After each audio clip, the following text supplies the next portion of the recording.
Good afternoon, my friends. This is the Grimflare, and I hope you're all doing very well today. We are back at it, back in the pilot seat with more Golgari Midrange in Modern just for you, and I think we're onto something with this list, my friends. I think right now, anyway, the 2 of Nile Spellbomb main deck feels good. Unearth has been spectacular in my admittedly limited games thus far post-Modern Horizons. The 1 of Grimflare seems to be a really good fit with all of the above. And, of course, the leaner, meaner look is really nice with the deck, perhaps allowing us to not get punished for going down to 23 lands overall. So what you're looking at here is the exact same list we had a really nice run out with in the previous league on this channel, with one exception. This 3-3 split, we're back to it. I've long been a champion of 3 Inquisition and 3 Thoughtseize, rather than the roughly as common 4-2. I think the 4-2 is viable in a local meta. Let's append that. I think the 4-2 is viable, period. Right? But I think it's better suited to a localized meta where there's lots of burn and lots of linear low curve aggro. I think our deck can realistically support the 3-3 split, and I think it's just better overall if you can in a blind online meta like this one. And here we go, getting into our first match, so let's see how it does. Very excited about this list, and yeah, as we're loading in, we will thank our brand new Patreon supporter. This supporter is an Inquisitor, and his name is Brent McKay. So thank you so much, Brent, for your support, and everybody out there, if you are enjoying this content, then Patreon is perhaps for you. We'll keep this hand. And thank you, as always, to all Patreon supporters. Means a lot to me. Opponent's name is Dredge for 6. Well, I don't know if you're going to quite Dredge for 6, but we could be expecting a Dredge deck, or perhaps the more in vogue Bridgevine, but either way, we're definitely thought seizing here on turn 1, and right away I have a decision to make, what land to play. I think I'm gonna... It's actually really tough. I think I'm gonna shock in, because with a curve like this, there's no way we're not, playing along the curve. No way we're not going 1, 2, 3. So it's not a Dredgevine deck, and they've got double Vizier, double Monodork. I guess we're just taking the better Monodork, which would be the Noble Hierarch. So we're against Counters Company, and their hand is a little medium, but of course they're drawing very live. We want to hit our 3rd land, and there we've gone and done it. So, I honestly think it's correct to play the Decay here. Just kill the bird. As good as Goyf on turn 2 is, we should just really be able to run away with the game with Liliana of the Veil on curve on the play, having already disrupted twice. So, let's keep this accurate, and we draw a Grimflare, which is cool.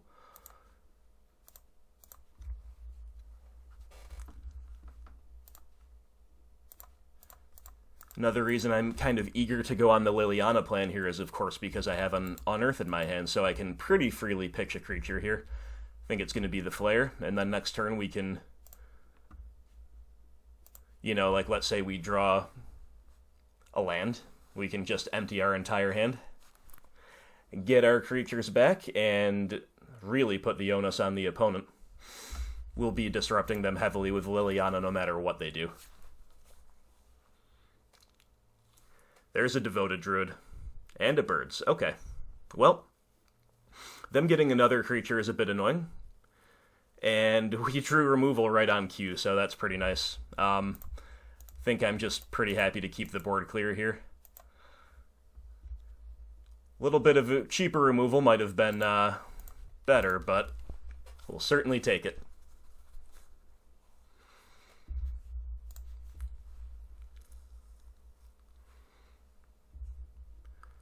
Okay, opponent's top decks are really nice. Eternal Witness is a great draw there.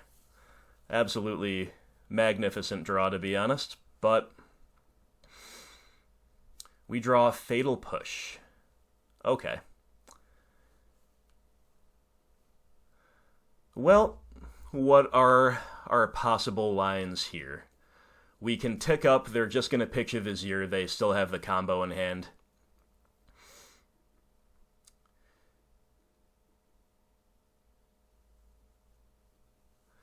We can...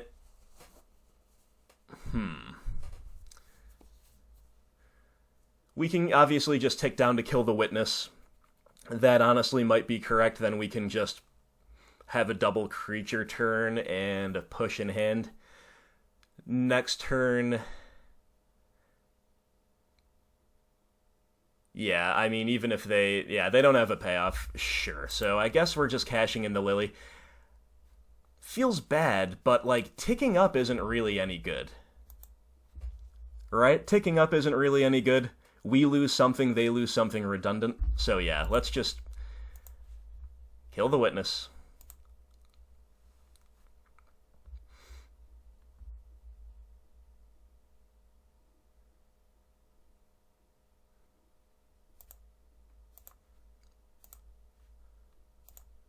Unearth a Flare, play the Goyf, pass. So now we've got a horrifyingly huge clock on the board. Ooh, Giver of Runes. Jeez, the opponent's top decks are insane. Good thing we have a Fatal Push in hand. So, push the Druid.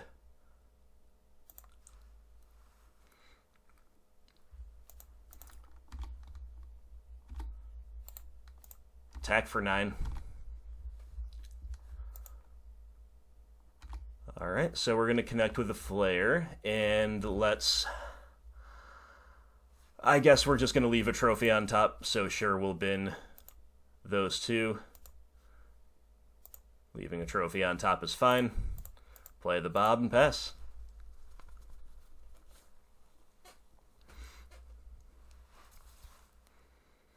The opponent's in chump block mode, I would imagine.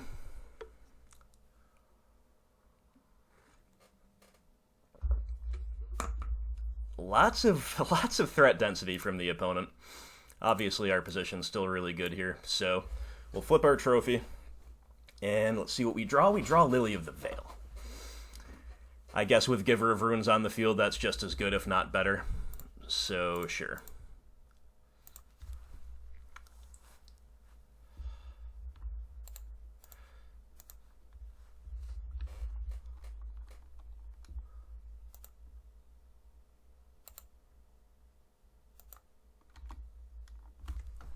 Sending them all in. Turn them all sideways. They're jumping and they're trading, so this is going to put them to 2. Oh, of course. Okay, so Giver makes that no longer a chump block. Yeah, that's pretty cute. Yeah, let's just leave the decay on top. So, actually, why don't we do this? We're going to bin the Goyf. And then we'll go... Doesn't matter much. But yeah, we'll just put the decay on top. It's fine. Don't overthink it. They're just dead. They're just dead here, I believe.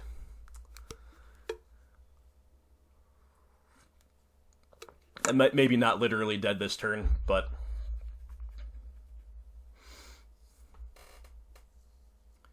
incubation. And they'll scoop. Alright. So, a very comprehensive win, a very, very oppressive curve out from us, especially on the play. So much interaction. We even kind of chose the line that didn't involve us playing an early creature, and even so, our clock was really, really quick once we got it going, so that felt great. Nice start to the league, and Counters Company, for those who have been with me for a while, you may remember me saying it's a little interesting to side against, right? Because Some decks are more value-oriented, some decks are more all-in on the combo. Either way, they're going to get more value-oriented post-side against us. So, it's interesting to try to strike the balance between stopping one half of the deck and stopping the other, but I really like a great deal of cards that we have access to. I think these 7 are kind of the nailed-on awesome ones. You know what's honestly not the worst here either is Fulminator Mage, but I don't usually end up playing the Fulminator. And I also have a feeling we may struggle for slots to come out. So yeah, let's not even really consider Fulminator this time around. Let's try to bring in all 7 of these. We'll see if we manage it. So, I think moving away from discard to some degree, even though it's fine, is probably the way to go. A Lily can be clunky. And I'm just deciding whether it's worth maybe, especially on the draw, I think cutting a land is pretty free. We'll make it a Blooming Marsh because they are probably a Path to Exile deck. Is there anything else we're not entirely thrilled about? Like, I think Nile Spellbomb is fine, but I think we can cut one of them and just play like this. As you saw, they play Eternal Witness, they probably play Kitchen Finks, they play some graveyard effects, but without seeing too many of those, I think I really like this configuration moving into Game 2. So let's do it.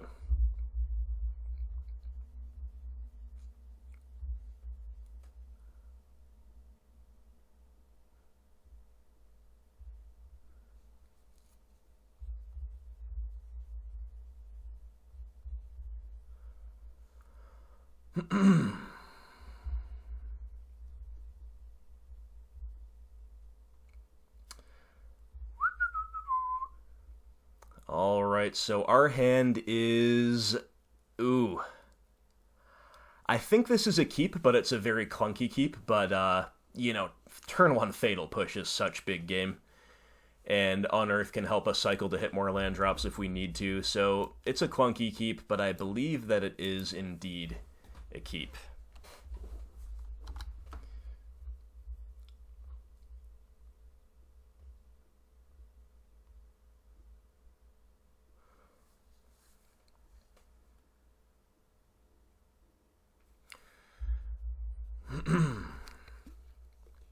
So while we're waiting for the opponent here, I want to say that I acknowledge all of the hue and cry. The masses are howling. They're baying for me to play the card Hex Drinker. I hear you, and I'm sure that I will at some point, but I really am honestly more excited to be really refining some variants, some tweaks maybe to this exact list. I think what we're playing right here, right now, is the shell that I'm most high on. And you can consider me a bit of a Hex Drinker skeptic. You know, it's very easy to just kind of remain silent about what cards are good or bad and then just kind of go along with them. You know, go along with the crowd once it's proven one way or the other. There's a third land. We don't have double black, but this is still good enough, and we are just going to Fatal Push here. So, you know, it'd be very easy to just kind of remain agnostic on Hex Drinker and then see what happens. I feel like I gotta kind of stick my neck out with, you know, with my presence here on this channel. I kind of gotta make a call one way or the other. I am a Hex Drinker skeptic. I just think... I think there's a lot to like about it, don't get me wrong. I think it's a really cool card. I think it's a really good card in a lot of ways. I see why people are excited about it. Ultimately, you can see my... Man, this Giver of Runes might be an issue for us in this archetype. So ultimately, you can see my breakdown of the spoilers for my full thoughts on it, at least what they were at the time, but... Ultimately, I don't know if we need another relatively vanilla beater in this deck. I think we want as much interaction as we can reasonably afford. But I could, of course, very well be wrong. So I hope I am wrong, you know, having a Hex Drinker actually be very viable on top of what else we've got. That seems pretty good to me. So, trying to decide what to do here. Thoughtseize is a draw that complicates matters, but if I was on the play, it'd be a Snap Flare. On the draw, I think I might still do the Flare. The problem is we're letting them have Collected Company if they untap. And the Giver of Runes is also a problem for protecting the creature, so maybe I do just actually have to Thoughtseize here. Okay, so no Collected Company, no Coco mana. But they do have Eternal Witness, so I probably just have to take the Ewit. But this whole setup is a big problem. Maybe I have to take the Recruiter, actually. This is another issue for us. And then we also have Finale of Devastation as a tutor effect. So if we let them have the Ewit, they get the Windswept Heath back. Then eventually they're just tutoring for their Devoted Druid. So Eternal Witness is seeming like it's the guaranteed 2-for-1, and it makes Finale of Devastation worse, at least for a little while, if we take the Ewit. A powerful hand.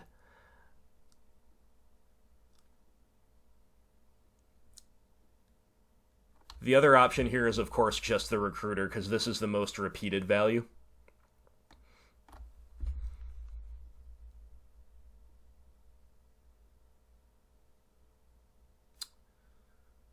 I'm going to take the Witness. I think that's got the most potential to slow them down. And, of course, we are drawing to Damnation, which could... drawing to another black land, I mean, for Damnation, which could just kind of solve all of our problems, right? That's another reason I opted against playing the Flare, because, of course, I'm going to try for a turn 4 Damnation. We'll see if we manage to get there, but that would be the dream. And, of course, we don't want it. We want that to be as asymmetrical as humanly possible. So they just tutor for a Mana Dork. That's live, too, but... Oh, they tutor for another Giver of Runes. Holy moly. Alright, we really do need Damnation now. And we got our third land. Well, that's pretty cool. So...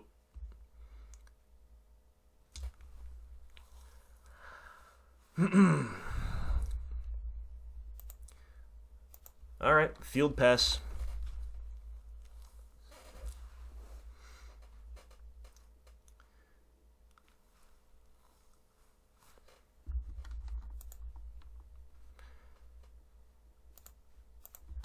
So holding up mana here is going to make them a little warier, perhaps, for taking too many actions, and then, of course, we can make their colors a little bit worse with Field of Ruin if we want to.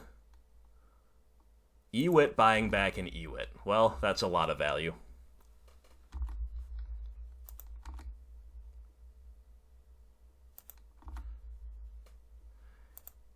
And I believe I will, so... Let's hit the white land. I don't know what's correct. They probably have a plains to get, but that could still complicate matters for them anyway.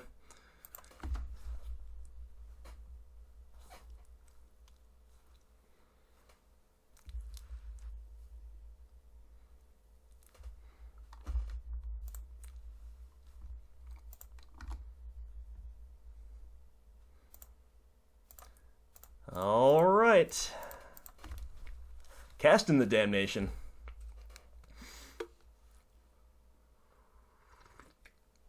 Pretty good. Pretty good, not gonna lie.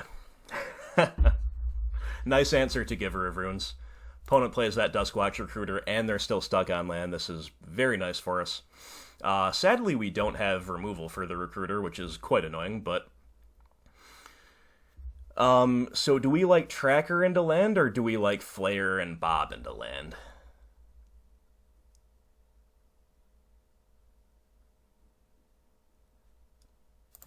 I think I actually prefer Bob and Flare, even though it is admittedly a little bit worse. to just pass up the chance for a clue, with Bob drawing us 2 cards per turn plus the ability to cycle on Earth, even if we don't naturally hit it. That seems fine, right? It seems like we're going to hit our lands and get our tracker value online sooner or later. All right, Fatal Push, Collective Brutality. A couple of decent cards. Couple of real decent cards. So we're just going to use them here.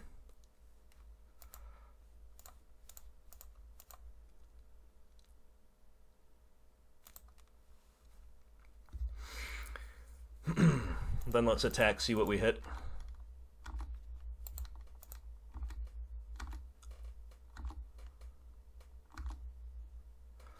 Alright, so Liliana the Veil's a nice one, so let's go ahead and bin Goyf. Then we'll put Lily second, Swamp on top, so our hit is painless. And then we're just going to pass. We could also have done the... Yeah, maybe we should have just unearthed Tarmogoyf there, actually. I'm not really playing around any kind of a sweeper effect. We're very far ahead, so this doesn't matter, really, but... Yeah, playing Goyf, unearthing Goyf there, I think was correct. It would take us back off of Delirium, but that's still more power on board. Alright, doesn't matter. Doesn't matter, good game. Damnation OP. Alright, absolutely comprehensive performance from our favorite deck, Golgari Midrange, there in round 1. Hey, I can't ask for much more than that. We were curving out nicely. And we had a lot of recursive value between cards like Liliana, Damnation, and recursive or X for 1 value. Dark Confidant. It's all good. Grim Flayer. I love the card Grim Flayer. It's... Maybe you noticed, that's my name on YouTube. Grim Flayer is a really fun card. I'm glad that I feel able to justify playing him as like a really good one of right now with the Unearth build, so long may that continue. And yeah, nice start to the league.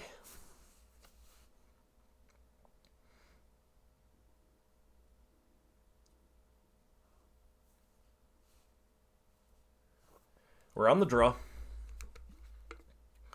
against Javok 14, Javok, and we've got a keep. It's just a tad light on gas, but it's still a really nice keep. The opponent will mulligan.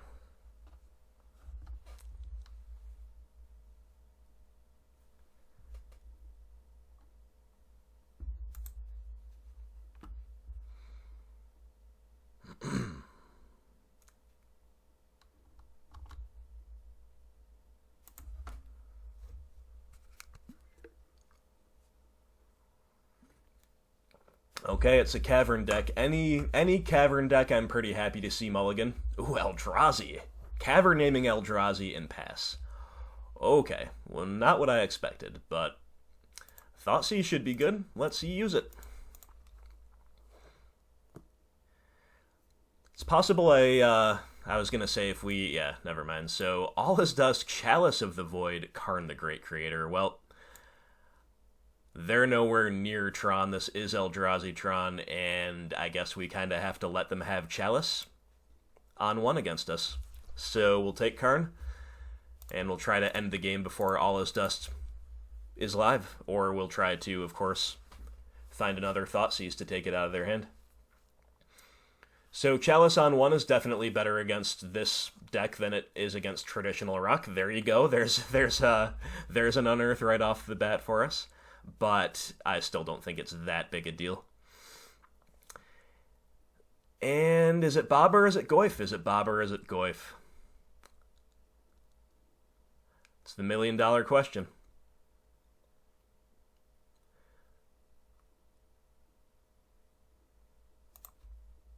I'm going to go with the Bob. It's very punishing if they find Walking Ballista. Otherwise, you know, the removal's probably just Dismember, which takes care of either one. And, you know, the cards. I'm a sucker for the card advantage, what can I say? So, We shall see. We've got to remember to play around the blast zone if we can as well. We do have Field of Ruin. There's a tension between taking them off of blast zone versus taking them off of mana ramp. They do indeed run out the zone. Fair enough. So we're probably pretty priced into using the field there. Or playing the field this turn, rather. So we flipped Treetop, we drew another Bob. Alright, let's attack.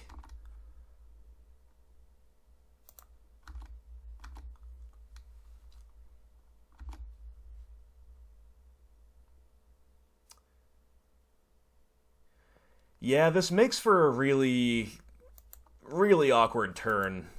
You know, we're just annoyingly slow to take advantage right now of the opponent. But alright, so this cost, you have to tap 3 and tap it. Okay.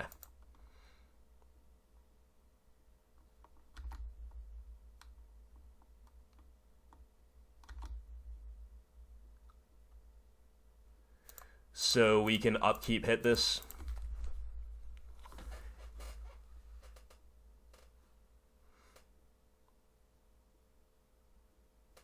And that's better because it doesn't give them, like, Dismember mana at the end of last turn. It also would be better if we had Fatal Push. So we could go get a swamp and hold up push, but since we don't, I'm just going to get the correct land, get the forest.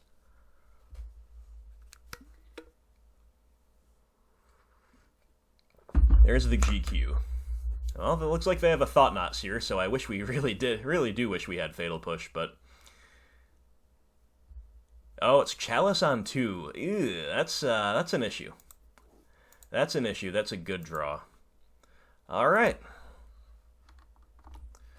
Well, we can still beat with Treetop through the Chalice. We can still draw to some dead cards. Not good. So we're going to begin by cycling away the Unearth.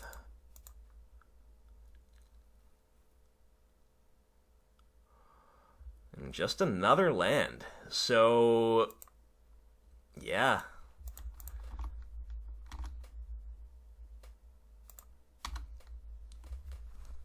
We're under the Chalice lock, and we're not clocking them particularly well. That was an incredible draw from the opponent. Really punishing us for having to hit the blast zone, and I do believe that was correct. And they're continuing to hit land drops, so it's a bit scary. We want to draw Maelstrom Pulse or Liliana, but instead we just draw more lands and more uncastable spells.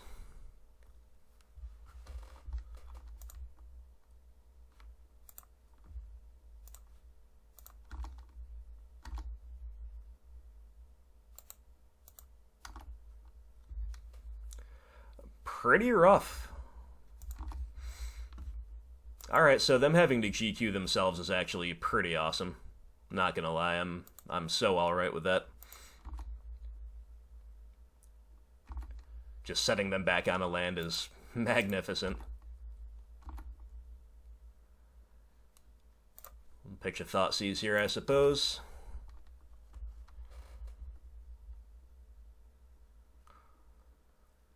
Alright, well, we're a lot likelier to draw out of this with a Bob down than we would otherwise be. Again, the Pulse is live. Liliana the Veil is pretty good here. Thought-Knot's annoying. And interestingly, even if we have Pulse for the Chalices, we still don't have an answer in hand to the Thought-Knot. So our draws have been awkward. Draws have been awkward. It's possible that I should have pitched the Inquisition, actually, just in case we do get out of the Chalices, so I could Thoughtseize the All-Is Dust. Okay, opponent takes the Goyf. Yeah, I guess that's correct. Ah, more dead cards, my friends. The lock is real. The lockout is real. At least Hissing Quagmire is a pretty good draw. in terms of preventing them from coming across the table at us. Starting next turn, anyway.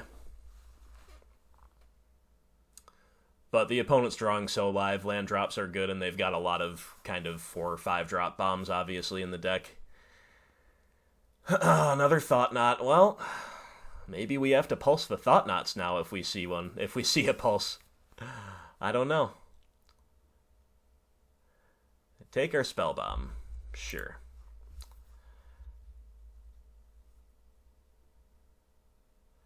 Jeez, just only dead cards. Okay.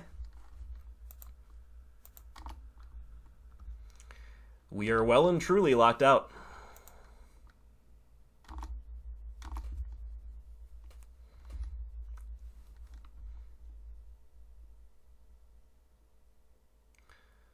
They have a Smasher now, too. Goodness.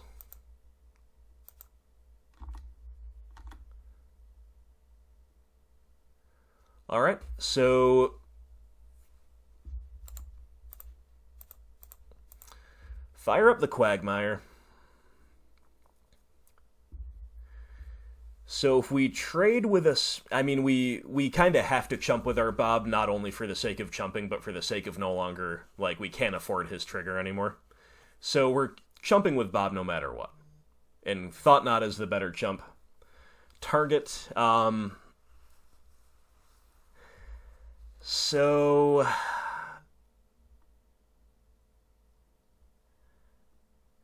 I guess we're trading with another Thought Knot just because we need to see another card.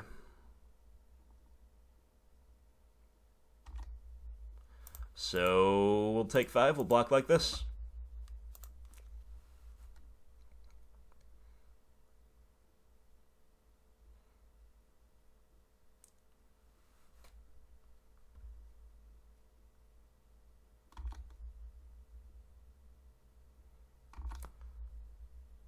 Fatal Push.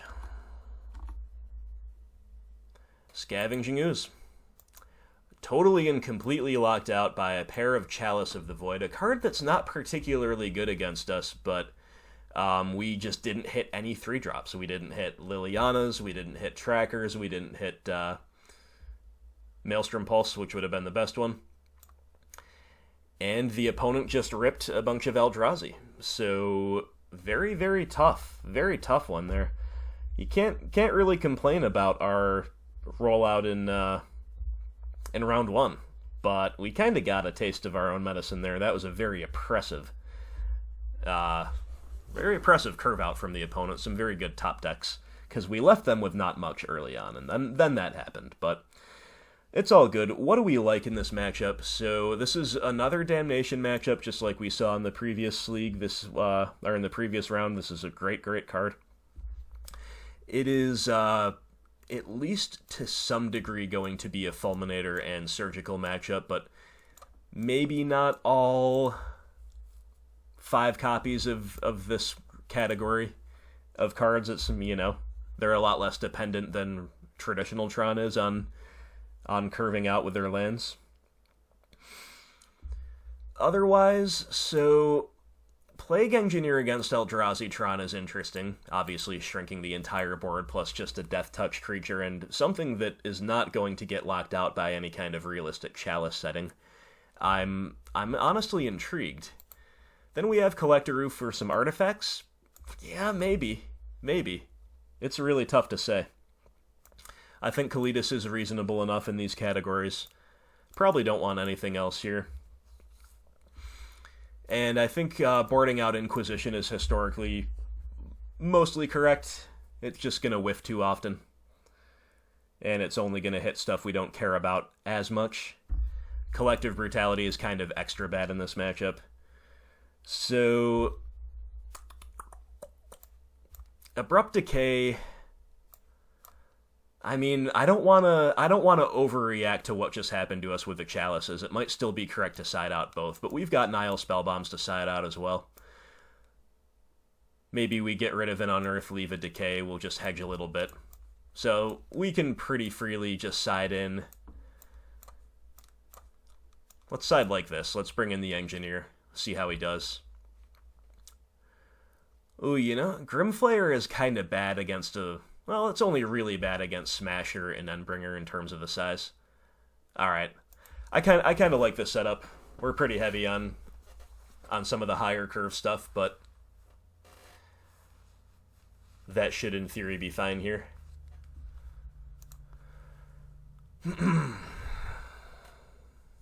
Well, this hand doesn't really disrupt very well, but...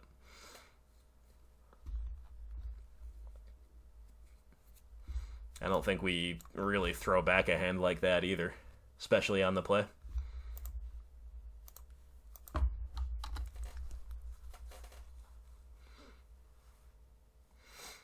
So yeah, we just need to draw, like, you know, hand disruption, Liliana the Veil, spot removal. Fulminator Mage should be pretty good too. So, alright, I like that well enough.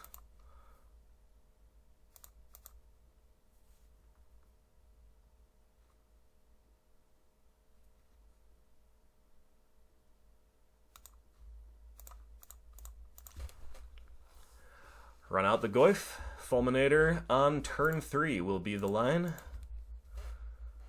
this point, we hope to fade a Relic from the opponent, for sure, would be an issue.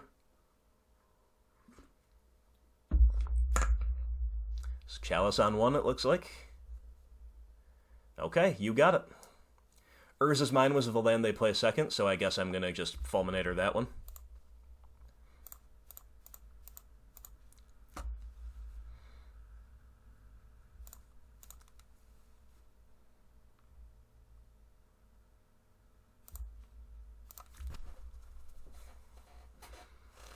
Alright, let's hope the Goyf can get big and stay big.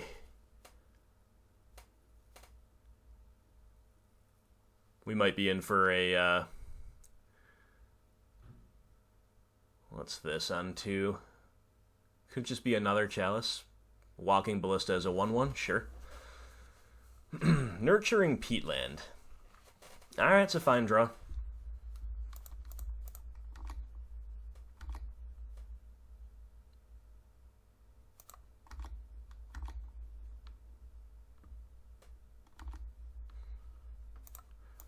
So we go Tracker, we make a clue, and we'll pass.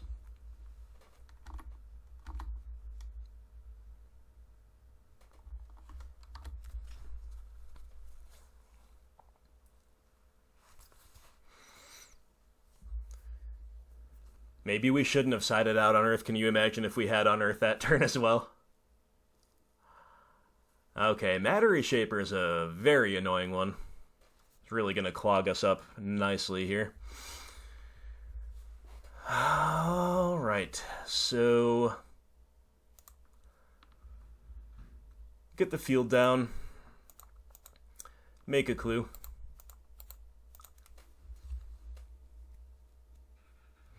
More lands, huh? More lands. Well...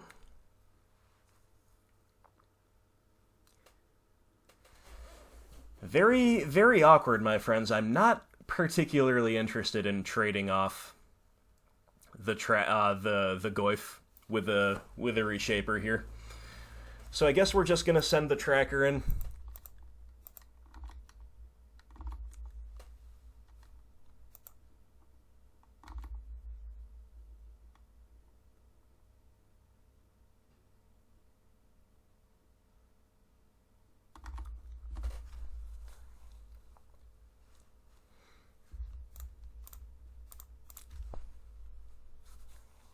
So if they really want to cash in both of their creatures on board to deal with my Tracker, that's obviously live, but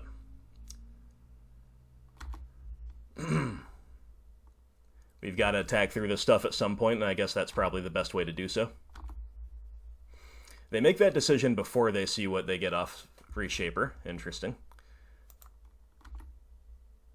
Alright. So... a Chalice on 2 would be very, very bad here. We'd be all in on this Goyf and the top of our deck. But failing that, we do have a lot of live draws.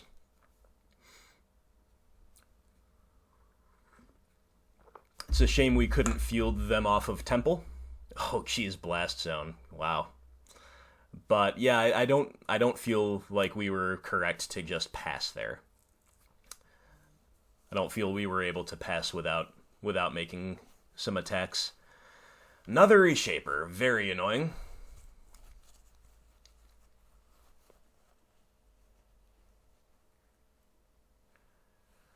And another Tarmogoyf. Boy, oh boy.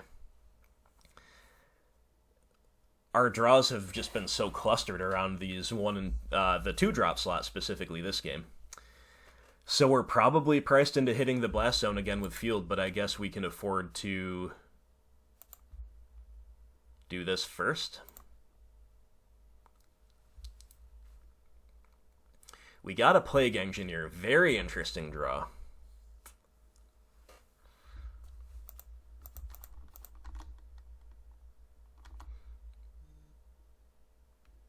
Alright, let's attack with the Goyf, see if they take their free block here.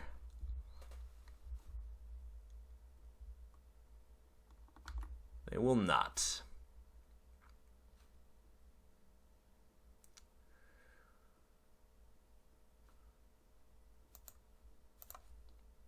Yep, let's hit it.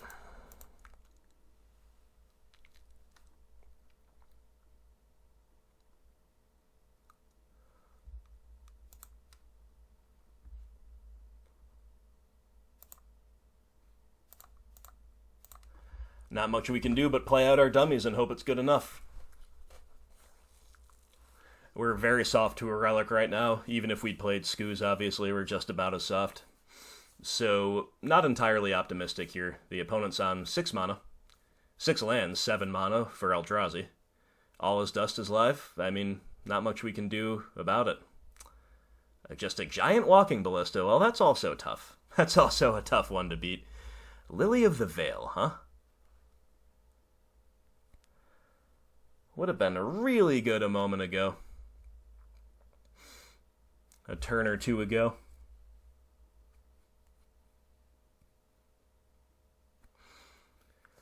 But I mean, we're still going to play her. And yeah, unfortunately we can't follow up with an Engineer this turn as well. Would have been really interesting if we could have, but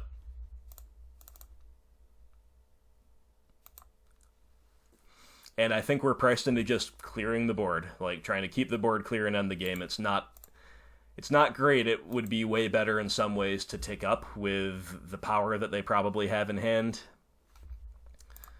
But you just don't really have another choice. So they found their, they get a Cavern straight to the field. It's obviously pretty good.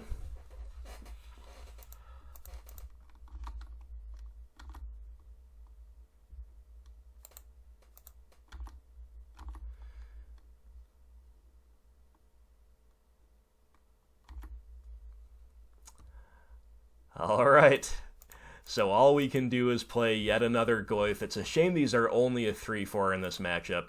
Obviously, it gets very big against a lot of these unusual types. There it goes to a 4-5. So, but, you know, again, totally hosed by an All Is Dust, totally hosed by a lot of things, but at this stage, you just kind of gotta hope they don't have the bomb payoff. You know, if it's just an Eldrazi, we might be able to beat it. This looks tapping 5. Maybe it's a smasher, which admittedly is a good blocker. But so they can put 1 counter on the Ballista here, and that's exactly what they do. They just main phase it, sure. Now Plague Engineer naming Eldrazi shrinks the smasher. Ooh.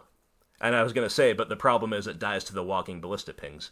But not if we kill the Walking Ballista. So let's just begin with that.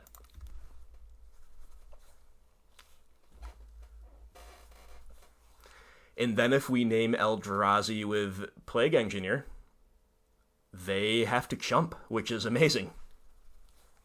And they're still dead. Okay, yeah, I mean, they're just also dead on board, I guess, if we attack with everything and the Treetop Village. Well, it would have been cooler to name Eldrazi with Plague Engineer, alright? You didn't let me have my fun. That's alright, we'll take it. yeah, that just goes to show you how how it can work out if you keep the threat heavy hand, like the functional hand with just mono threats in a matchup like this where they don't have a particularly quick clock. It can get us there. It can get us there. It's like wasn't a very good curve out, but it was a curve out. It was proactive, and that's and that was enough. So yeah, we were a little lucky maybe to fade some of the big payoffs, but hey, we were also unlucky to get locked out by Chalice in game one. So we do see they've left Chalices in. These are answers to Chalices, but EE in particular doesn't really do anything else to speak of. So Unearth is interesting again because we do have Fulminators in. That's a really nice synergy. It's just fine in the matchup as well. I just kind of sided one out to hedge, but maybe Scooz is just pretty weak here. What if we replace Scooz with Unearth and consider this just like another copy of our better creatures? And then can we justify leaving 2 Decays in against Eldrazi Tron? I don't know. I don't think so. I think I'd rather... Like, we really shouldn't get locked out by Chalices. It shouldn't be that bad. Maybe 2 Extraction is excessive. Alright, I talked myself into it. We're gonna play both Abrupt Decay. We'll trim down on an Extraction, call it good. You know, we are pretty well spread across the curve this way. We have discard effects still in the deck. We have uncounterable things even if they hit us on 2. I think it's totally reasonable to assume that the Chalice lock is kind of a tertiary concern. Alright. Game 3. Well, we've got both Peatlands. That's so painful, but hopefully that's not a huge issue here. I think we have to keep this hand. Well, we're about to see how bad it is to keep a double Peatland hand. This is not a particularly bad matchup to try it in, so sure, why not? They go Temple into map. Alright, let's draw Blooming Marsh. We draw another mana-intensive spell. Well... Here comes the pain. Here comes the pain. Our life total is gonna get nice and low.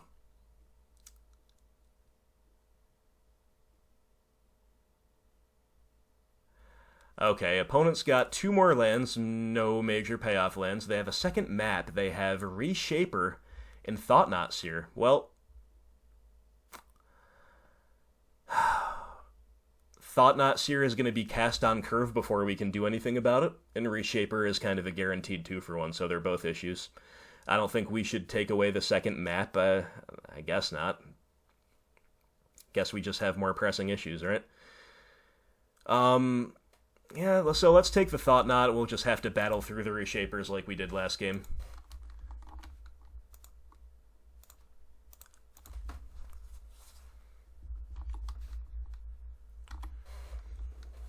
It might be live to surgical away map if they...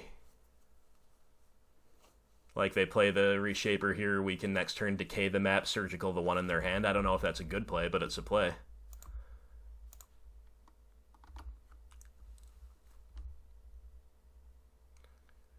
Fatal Push.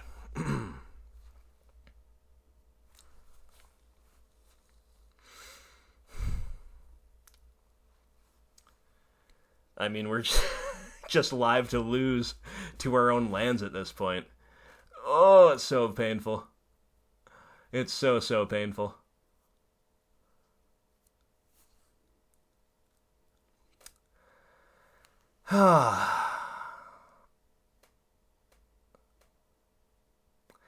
You know, I think I like decaying the map.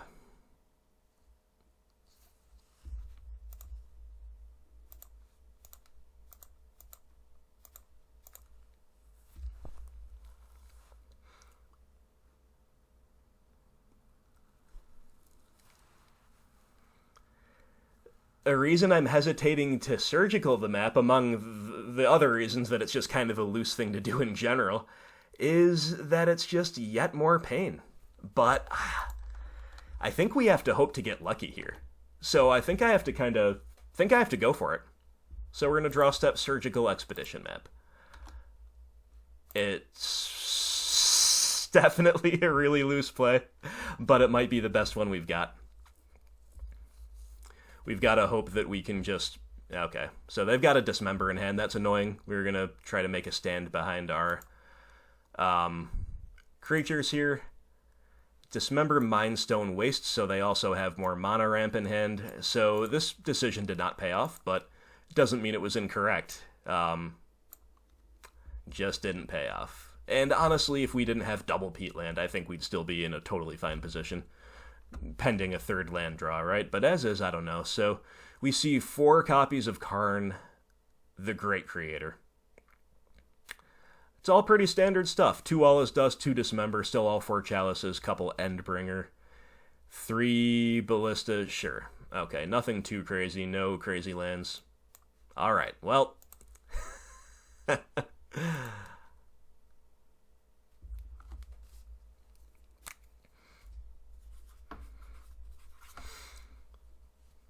This is going to be a really weird way to lose a game if indeed we do lose, but... You know, again, we just draw a third land, we can start drawing out of this pain. Like, if we draw Blooming Marsh or another untapped land next turn, we can play the Goyf, it'll trade with Dismember, we can then push the Reshaper, and then we can start doing something. We can start cracking Peatlands to hit less painful lands and try to out-top deck the opponent.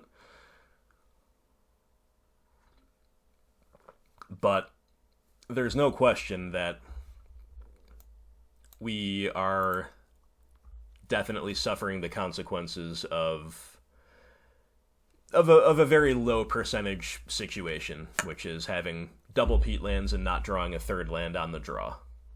And we draw Unearth. Well,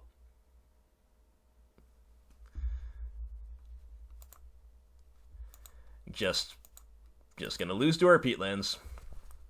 Obviously, we can Unearth Goyf, and that's a good play, but still haven't hit the third land. Yep. Ooh, Dismember on our turn, you know, if we were just trying to get him, maybe we could have been sandbagging the third land there, but probably not a big deal. Alright, so what do we need here? We still kind of just need a third land. Untapped black land, please. Dark Confidant.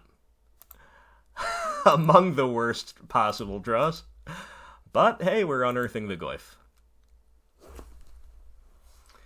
And we're down to 4 from mostly our Peatlands.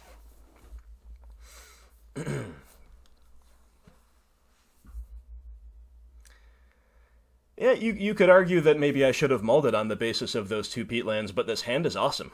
This hand is awesome otherwise, and it is definitely unlucky that we've now had 4 draw steps without hitting a third land. Like, when you keep a 2-lander, you have to assume you're going to hit the third land at some point early on, and that would have changed absolutely everything here. But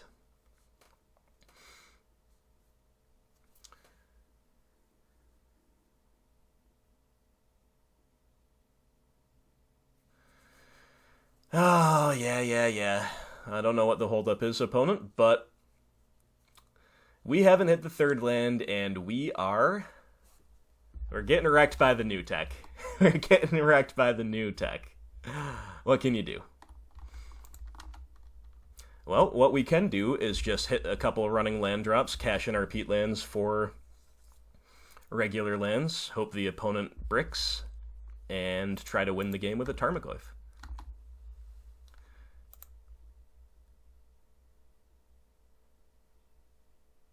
Opponent cashes in that Mind Stone, looking for action. Uh-oh. Thought Not Seer, Reality Smasher.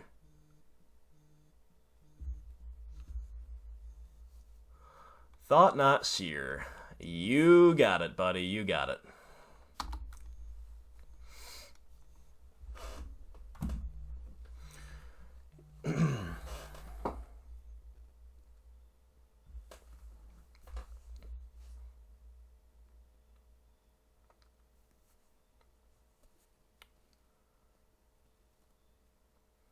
Okay, there goes Fatal Push.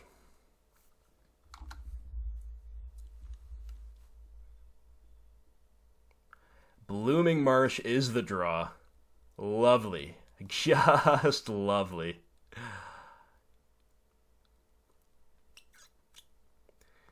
So if they swing with both, we block Thought Knot, we go to 1.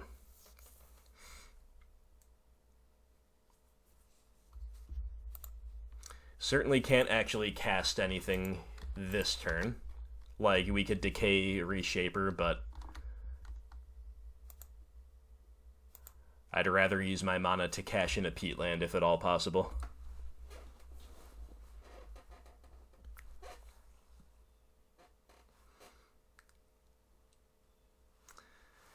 Yeah, I mean, you can see, like, if we'd hit this Blooming Marsh earlier, I think we'd be pretty far ahead. Now, by no means is that an automatic win, because it's an Eldrazi Tron deck. They've still got really good top decks, but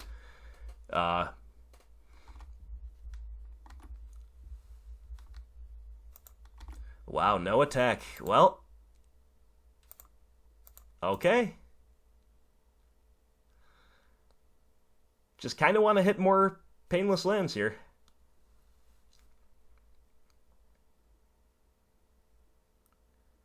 They're GQing this Peatland? Okay. We're going to let that happen. We're not going to tap it. Yes.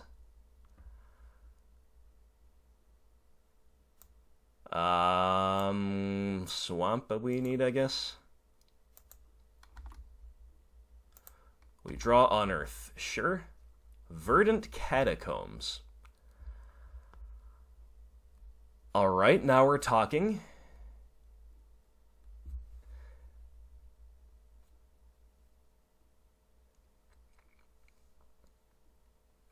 I still don't know if we can actually use it yet, though, because then if, like, we play... We tap it, we sack it, we play Fulminator, they have a removal spell, we're just dead. So we'll just say go. I guess if they have removal here, we're dead anyway, but Tarmogoyf doesn't die to very much. At least not outright.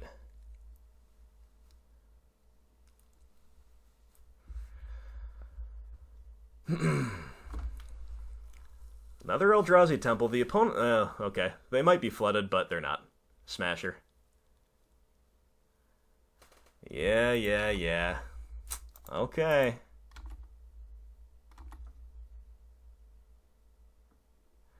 Okay, we're done. We need to have 2 removal spells here, and we don't. So...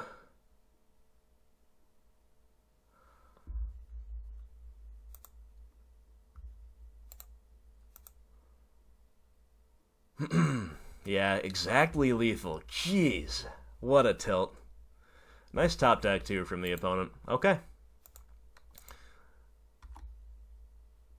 Let's execute our correct blocks. Show the opponent just how close we were to stabilized. Oh, it's brutal. Double Peatland getting us good.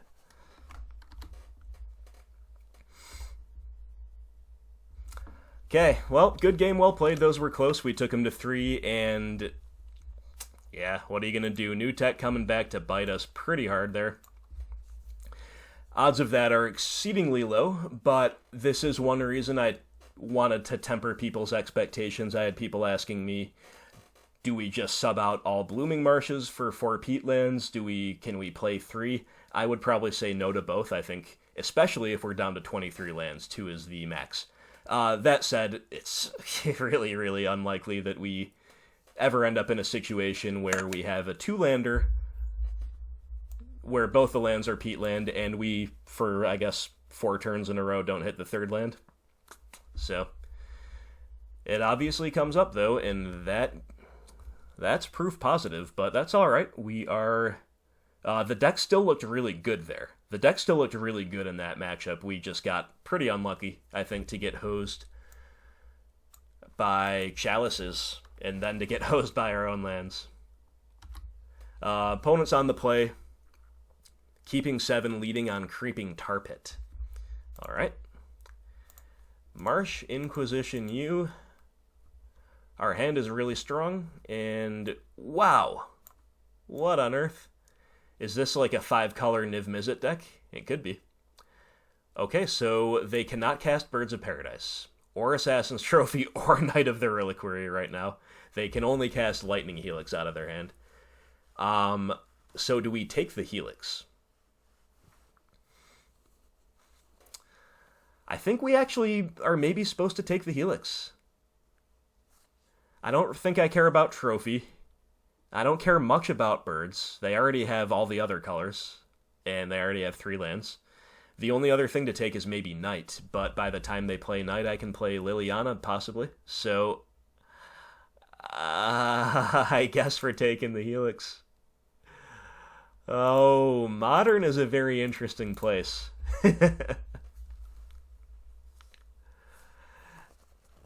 Modern is an exceedingly interesting place now that Horizons is with us.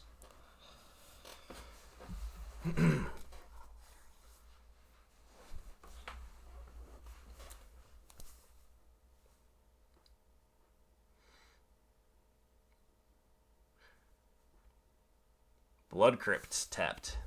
No green land for you. Okay, we draw Inquisition, so we can just rip their hand to shreds here. But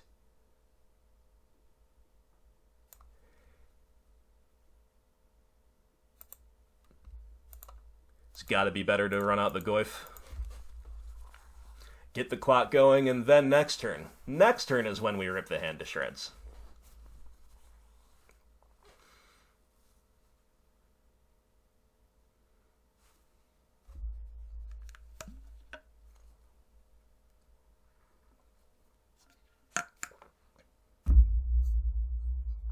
Still no green land for the opponent, but they Shotgun Hallowed Fountain, so they've got something to do.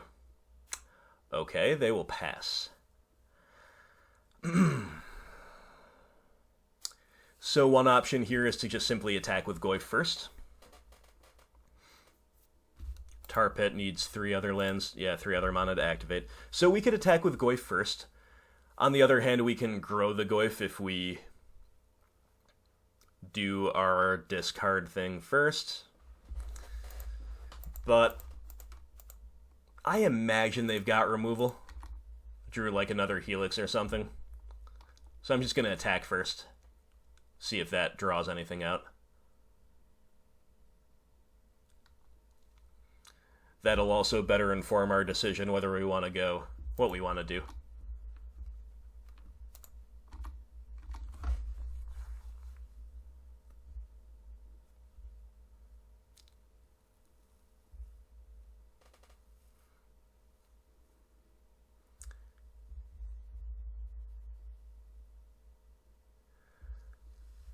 Kaya's Guile, making a spirit,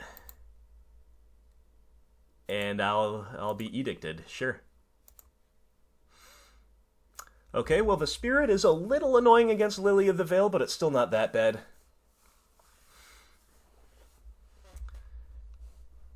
Might be correct for me to just get another Goyf down. I'm not going to play Lily, so let's Inquisition, see what's up. I think we still know the rest of their hand. They got another birds? Sure.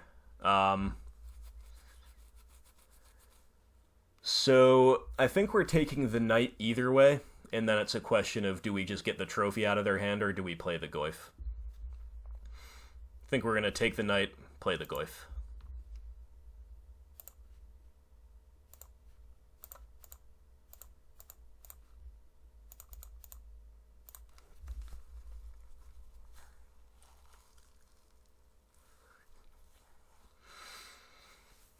Alright, so the opponent's desperately needing to draw toward a green land.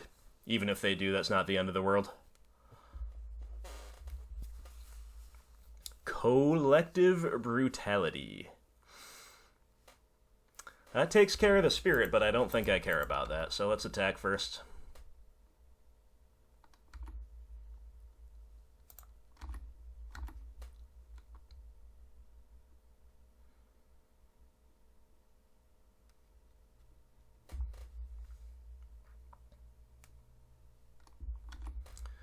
All right.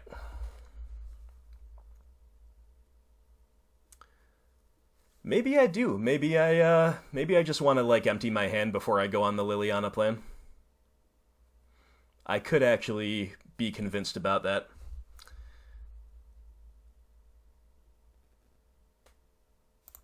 Sure, so I'll Thoughtseize.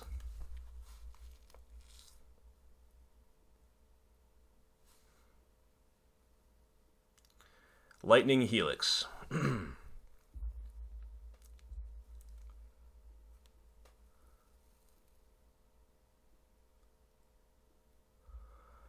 So if we take the Helix now, we can actually escalate the Brutality, get the trophy out of their hand. I guess that's fine. Probably better than draining.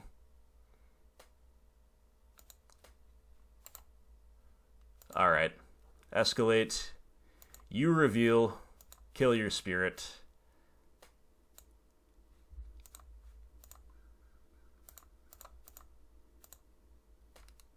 Pitch the Spellbomb. Get the trophy out of their hands, so they are left with a couple of uncastable Birds of Paradise in hand, and the need to hit a green mana. And we have a... Oh, they top deck Tidehollow Scholar. That punishes us so hard for our sequencing, it's unreal. It is unreal how much that punishes us. Alright, we're cracking Peatland immediately. Looking for a Fatal Push, looking for an Abrupt Decay. We find a Treetop Village. It's honestly not that bad, but the Sculler is an annoying one here.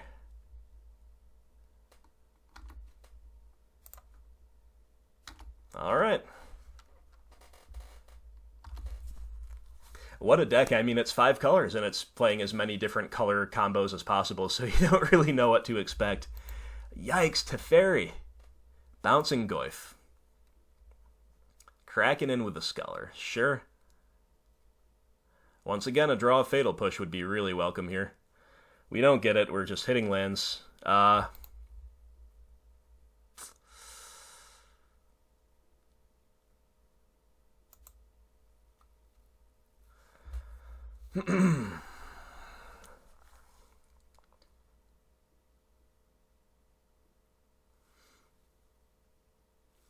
Just deciding whether or not it's worth getting rid of the Teferi. I guess we're supposed to before they draw like another Helix. Really annoying to kind of get time walked like this.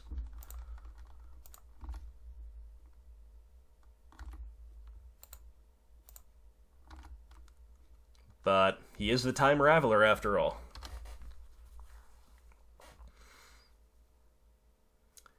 Yeah, he's racing us with the Tar Pit. It's pretty good. More lands, you're not serious, deck. What is going on? Just the Flood is unbelievable. It can't even get us a Field of Ruin either, so...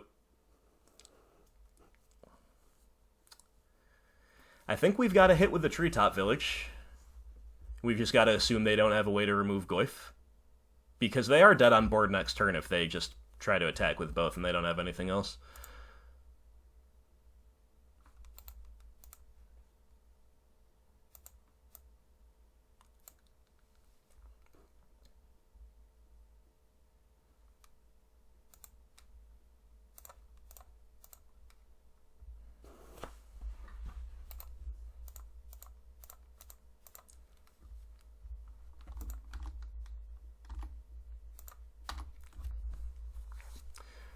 Well, we have flooded out pretty badly here. We really unlucky really nice top deck for the opponent of Tidehollow Scholar, but we're still really making them have some stuff here. We're still drawing very live. You know, again, just a Fatal Push at any stage here is game winning.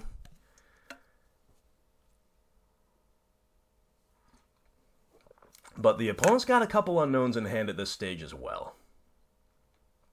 So, I don't know. I don't know if we're going to get there this game, but it's been an interesting little game.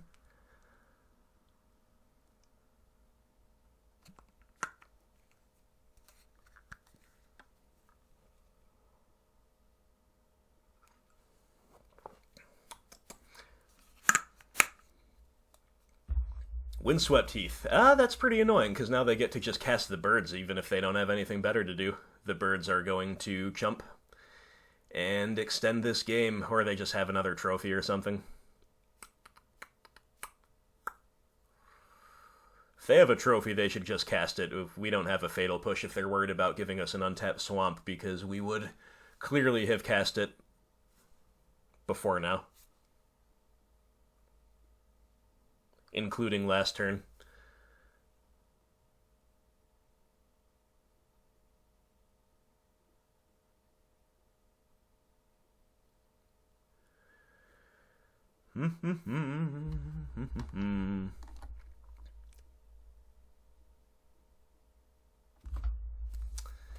Maybe it's only the bird.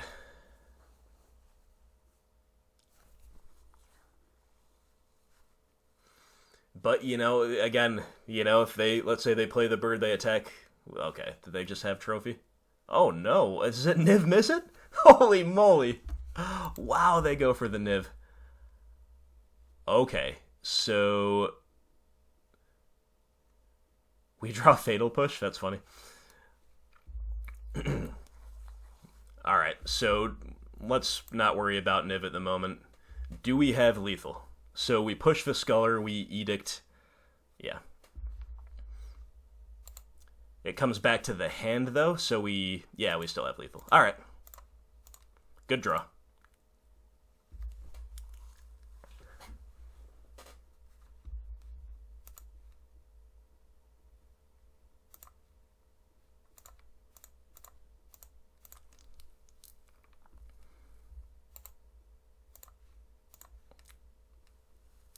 That's game. Alright, ooh, that was a hairy one. Okay, so what did we see off of this Niv? We saw Noble Hierarch, Bring to Light. So this is another card that looks like it rewards them for playing this vast variety of cards along with Niv-Mizzet. So Niv is a 6/6 flyer. Reveal the top 10 of your cards for each color pair. Choose a card that's exactly those colors. Those go to the hand. So they've got Bloodbraid Elf, they've got Helix, Birds of Paradise, Tide Hollow Scholar. So a lot of the stuff that we kind of already knew about that we saw there, but never played against this deck before. I have read about it, but I don't know exactly how to side, that's for sure, so you'll have to let me know. But Fulminator Mage seems good. Choke might honestly be okay, given just how greedy their land base by definition has to be. I don't know how to rate Duress. We saw a lot of creatures. Plague Engineer to wipe the dorks might actually be viable here. I'm going to kind of group these in a few different ways. I think just the recursive value of something like Liliana the Last Hope seems good. Brutality, Damnation, Kalitas, these all seem varying degrees of decent. Let's just say we're going to play without the choke, I guess. Because they can fix their mono with those dorks anyway, right? So, I haven't seen the graveyard effects. Let's begin by cutting Nile Spellbomb. Lily of the Veil seems good, but on the draw it's always a interesting option to maybe trim one copy. I think I'm going to leave my Unearth in because they play Helix, they play Trophy. I'm probably playing Fulminator Mage. Alright, let's cut a Liliana. We're bringing in 3 Fulminator. I think that's fine. I also think we want at least these 3 cards, so we just might not have that much to cut. Do we move a little bit away from discard effects?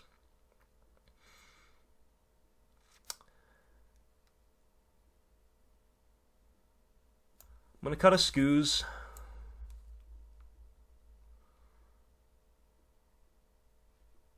We'll just trim 1 Inquisition. Brutality, Last Hope, Damnation. Alright, let's not play with Damnation. That might be a little loose anyway. Alright, this is very, very... Like, we made a lot of changes, but this is still kind of, I think, conservative sideboarding. The only thing that might be aggressive is playing the full 3 Fulminator. I don't know how that's going to work out. Might be better to play cards like Kalitas, or Plague Engineer, or the other Lily, but... obvious mulligan here. So we mull. Do we keep the 1-land 6 with Fatal Push and Dark Confidant? I think we probably do. I think push is very high value in this situation, so let's keep anything that's not a land goes to the bottom. Let's hope we don't get punished for this, but mathematically we should be okay to see at least the second land. We're getting 3 chances to see it. And then the Bob can hopefully carry us into the third land and beyond. And they do have the turn 1 mana dork, so alright. We hit the second land, we'll push the dork, we'll pass.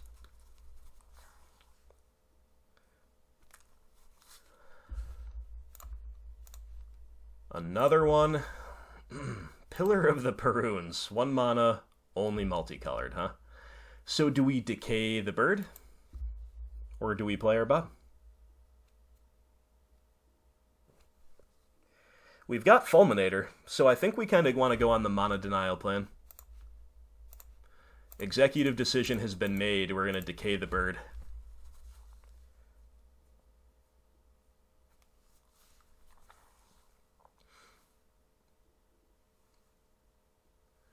Really hope they don't have another Oh, yeah. Nice. They're stuck on 2 lands, so this is beautiful.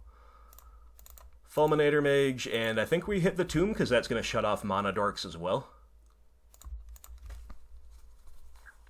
Alright. Decision has paid off thus far.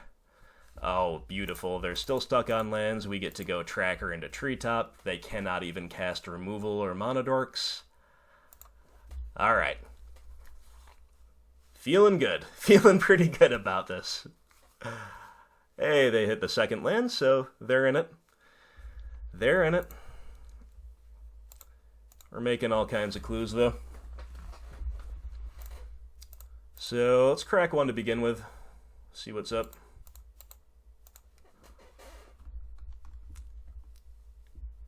Another Dark Confidant.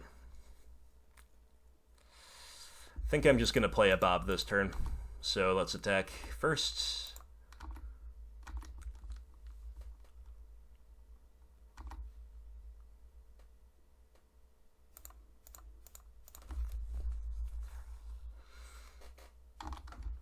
Alright, so this is classic BGX resource denial in the early game, and then in the mid game we play our recursive value pieces that can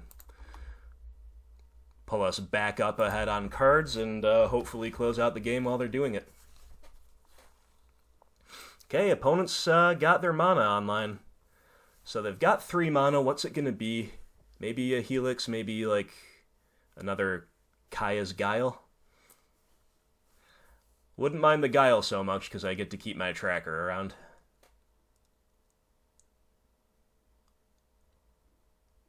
Kolagan's Command. I've lose my Bob and I've got a pitch. That's pretty good. I guess we pitch Brutality. I'm going to keep my other Bob around. That's a really nice 2-for-1 there, though. Alright, drawing a land here is actually pretty sweet.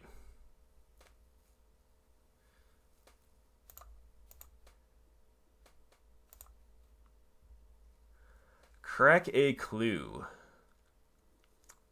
We can't quite manage lethal this turn, but if we attack with Treetop, we can put it pretty darn close.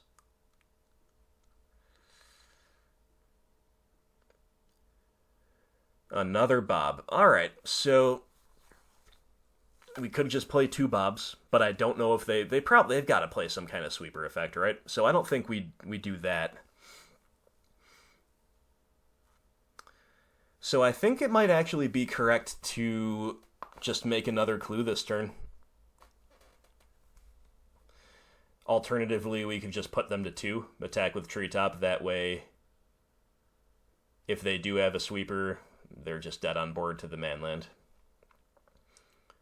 But it's pretty tempting to take them off of a color here because that's going to make them, have to fetch and shock more in later turns as well. So I think I'm gonna do that.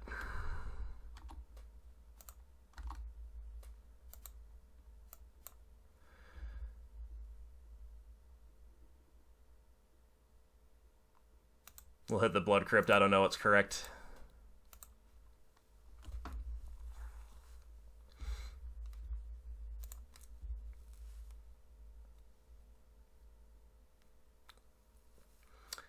So this way we get to make another clue. We put them to 5.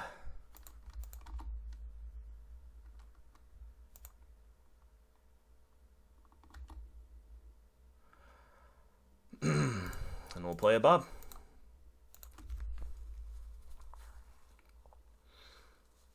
So a sweeper here would be annoying, but again, we can put them to 2. We have another Bob to follow up.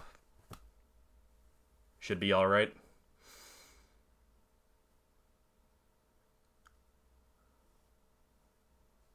Apparently taking them off of red is correct because they had a Plains defection, and they just scoop. Beautiful. Alright, sweet.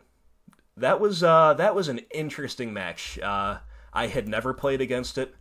One of my buddies is actually struggling against it with his Merfolk deck, and you know, we talk about Magic most every day. And so he said, have you played against this deck yet? And I said, nope, but I've looked at lists, and it looks like something that the traditional BGX curve of discard into Bob or Goyf into Liliana is going to mess up pretty bad, and apparently that's true. So, cool. Good game there, and we advanced to 2-1. And with this friendly new combined league structure, we've already halfway cashed the league, right? So, good times. I'm going to get up for one moment while we're finding an opponent. Be right back.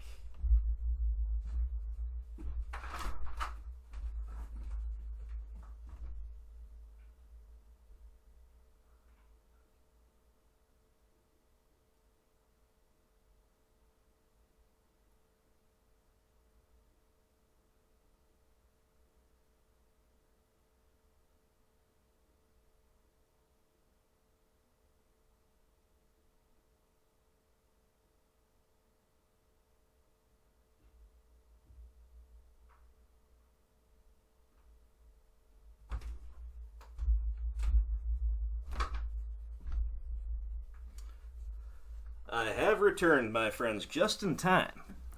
Just in time to hit join match. So let's do that.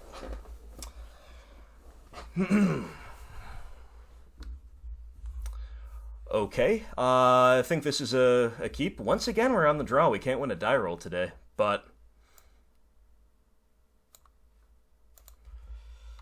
this hand is reasonable, for sure, in a blind game 1. Urza's Tower. Oh, no. Okay. Well, we have Field of Ruin, and we have some decent things to do, so we'll Inquisition.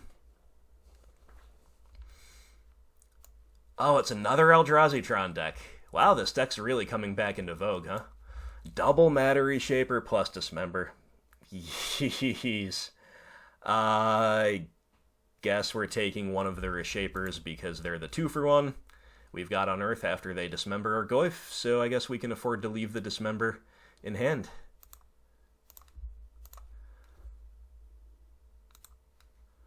Well, now we really can, with a second copy of Unearth, so sure.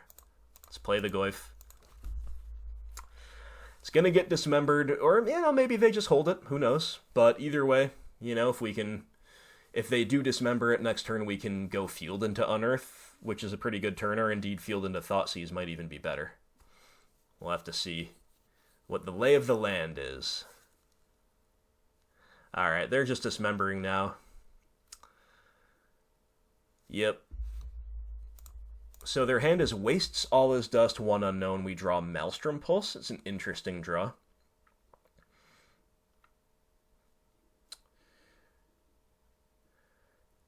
I guess we do kind of... Yeah, I guess we do kind of have to Field.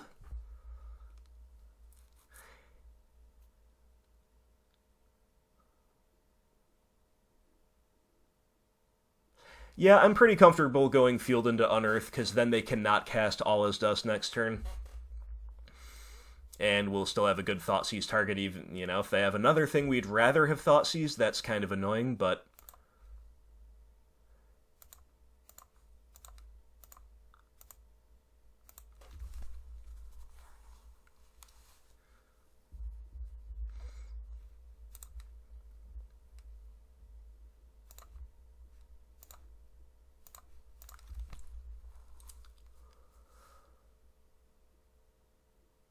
Alright, now the Goyf is nice and big, 4-5. Opponent rips a map.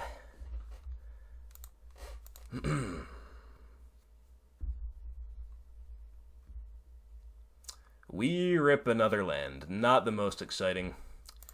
So sure, Thoughtseize to begin, I suppose. Walking Ballista, all is dust.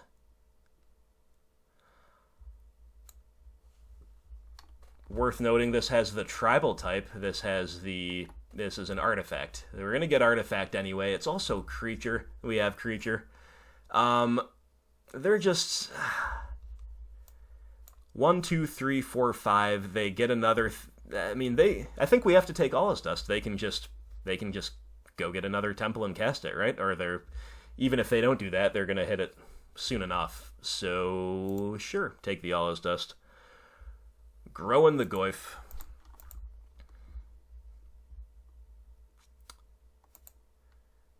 Should we cycle on Earth? I guess let's attack first.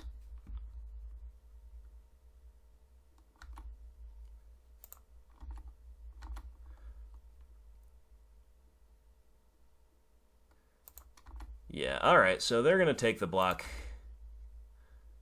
They get a Smasher. Yeah, I'm gonna cycle on Earth looking for another discard spell. They've got 2 tasty targets there. Even if we only get an Inquisition, we can still take the Ballista. Nurturing Peatland. Alright. Well, here comes the Smasher. They didn't crack map, interesting. But anyway, here comes Smasher. We draw Abrupt Decay.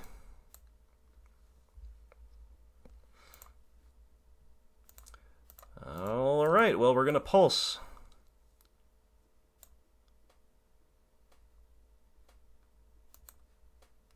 Pitching our tomb.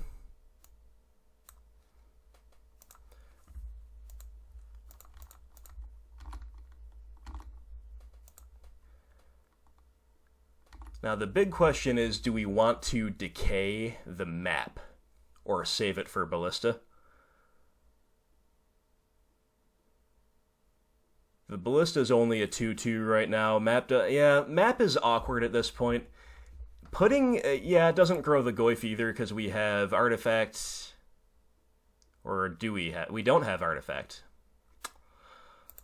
I'm still going to say no to decaying the map, but it's a really interesting decision point there.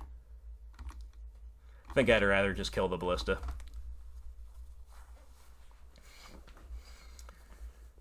Another Smasher, goodness.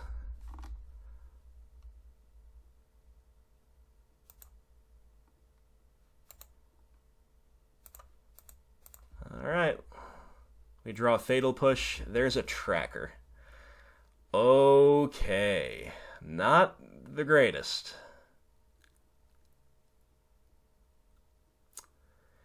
So, yeah, these are some bad draws, my friends. Bad draws, because we can't even rely on the tracker. Tracker just doesn't save us because they just play the Ballista and kill it. So this prices us into sitting back with the Goyf, which is obviously really bad.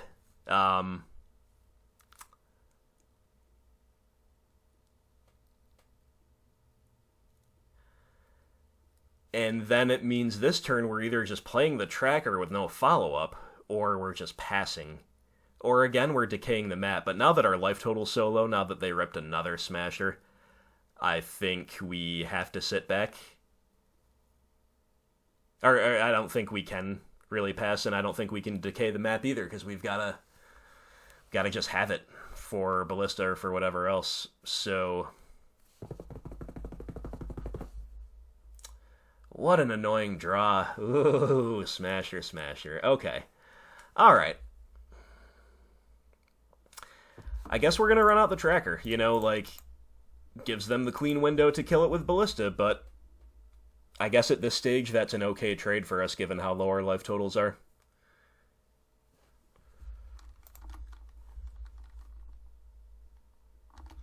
Yep, very, very annoying. Cavern o' Souls. They just ripped another Smasher? Did they just literally rip Smasher, Smasher, Smasher?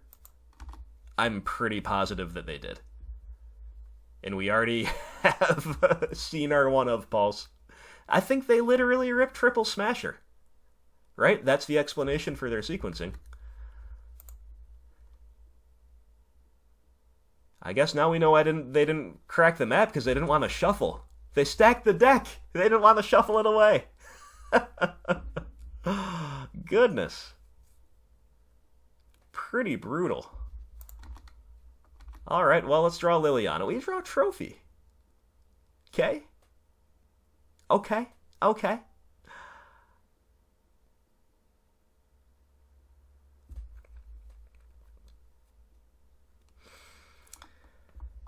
I guess we're just going to pass, and they're probably, maybe this prices them into playing the Smasher, or playing the Ballista, pinging the Tracker, attacking with both. We get to eat one and trophy the other.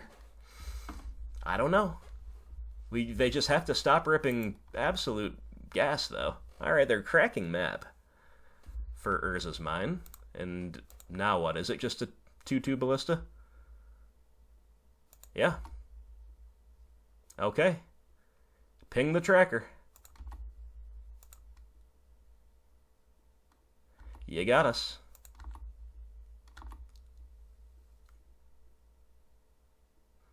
Wow, nothing. Alright, well, we've got to use our mana effectively, so we'll still do it here, even though it removes the element of surprise from proceedings. Okay, well, disciplined play, I suppose, from the opponent to not attack there. Nile Spellbomb, very bad draw. So in their graveyard, they have no sorceries. Alright, let's just count our graveyard, I guess. We have sorcery, land,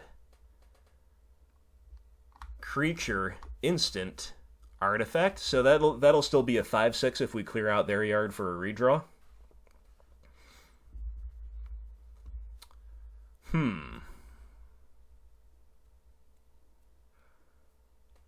I guess that's the play. I guess that's the play. We could hit another trophy.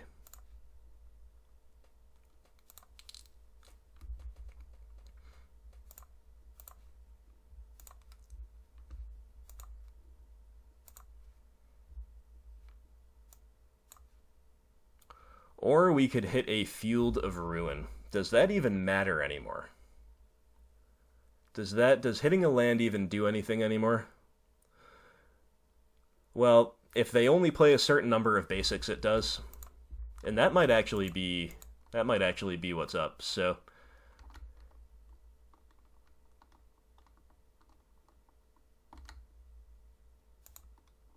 we'll hit this on the draw step. Don't know what to hit.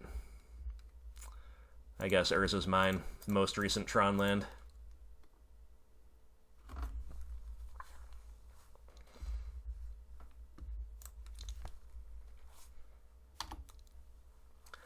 Alright, so we have to fade a lot of things here, but we're drawing to Liliana of the Veil for sure. Another Walking Ballista. Yeah, that's pretty bad, but we do have Decay for it.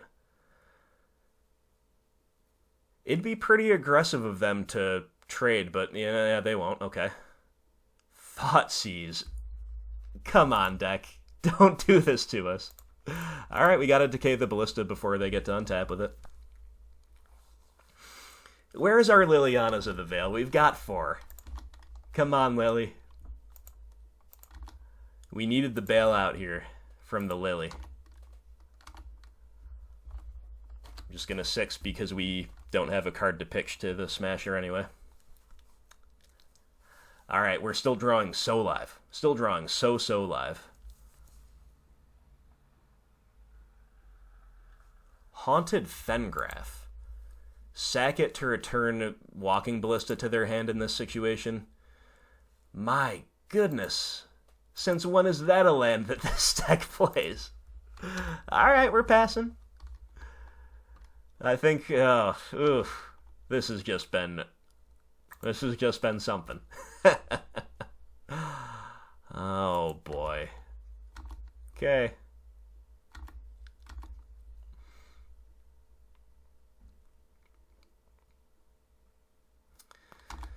Nothing we can do about it. Like, we tried. The opponent ripping triple Reality Smasher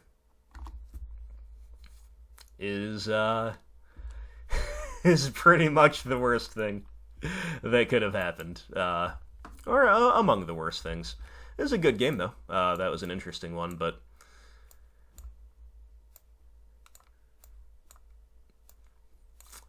So what do we think about our siding from last time? I'm still not that high on Collector Roof here. It shuts off a couple things, but it also shuts off our own clues.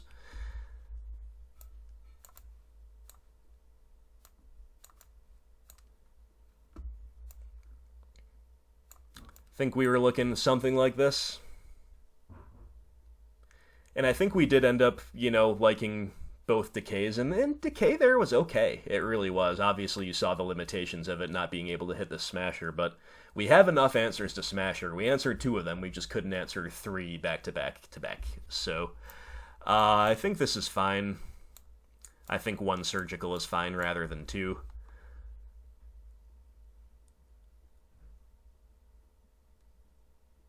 Let's make it happen. We can make it happen. We really can. It's just a matter of top decks. It's kind of like a mid-range mirror in some ways. Specifically in that way.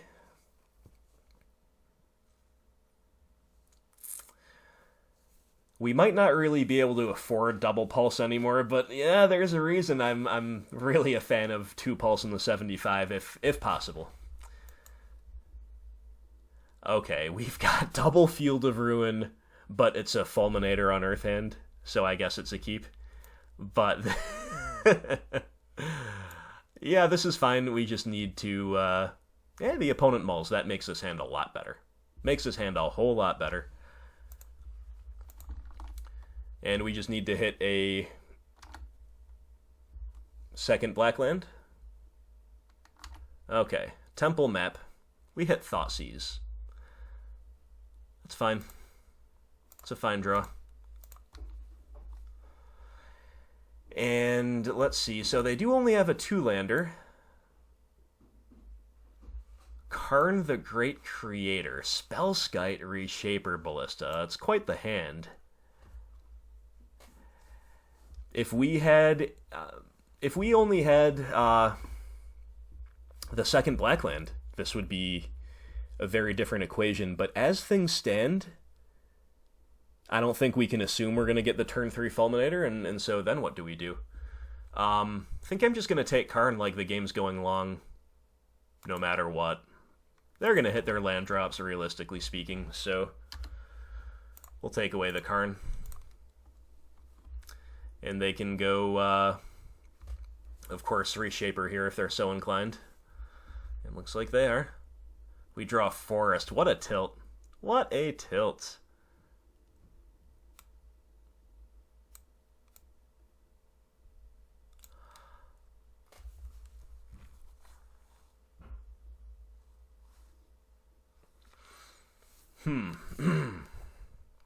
So I think our line has to be Field into Fatal Push here.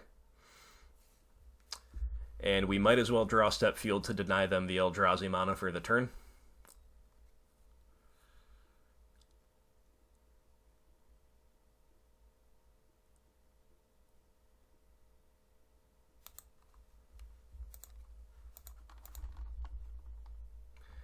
Then again, it makes it easier for them to decide to crack map, but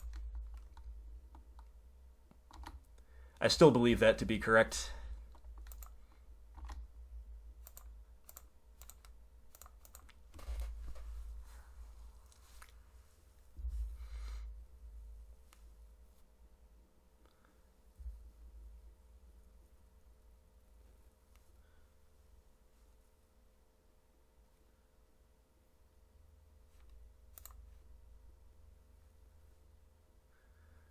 Like, if they decide to crack map now, that probably plays into our hands, because it means they're not going to have a very impressive turn this turn, and then we can go Fulminator, Unearth Fulminator,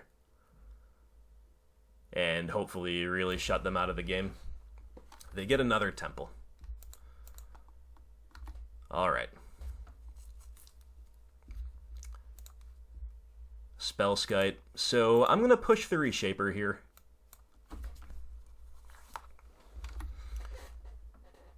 They get a Mind Stone off of it, it's pretty good, but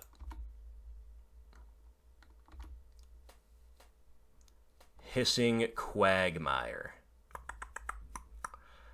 Pretty annoying, would have loved an untapped black land here. A lot of little things are not really working out for us this league, things like that, but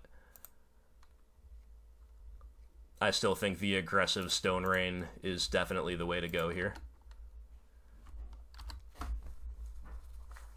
Then, after all this, we still need a clock. They ripped another temple. They literally ripped another Eldrazi temple into Endbringer. Are you kidding me? Are you kidding me? And okay. We drew Fatal Push. That's good. Okay. I'll stop tilting now. So we've got to push Viscite. And we got to trophy the Endbringer.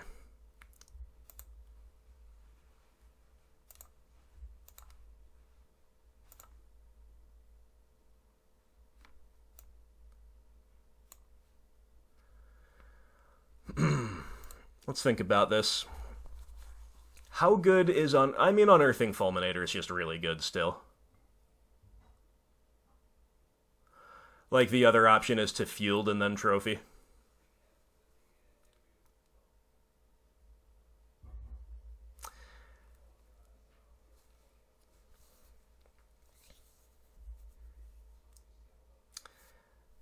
I think I'm just going to Unearth Fulminator and use it immediately. And we don't want to let them untap with this thing, because it's just going to draw them a card. So, yep. Trophy you.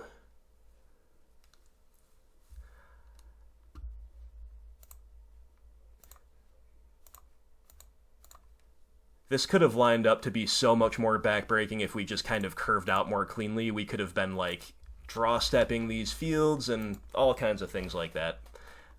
So, we've disrupted them well enough, and they just saw all 4 Eldrazi temples when our main plan here with this hand was land destruction. So, yeah, I think we're getting the bad side of variance against Eldrazi Tron. Well, maybe not if we draw Fulminator Mage. That's pretty cool. Alright.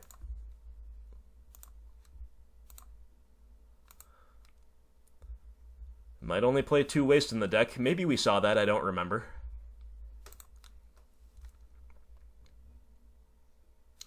That's correct. So,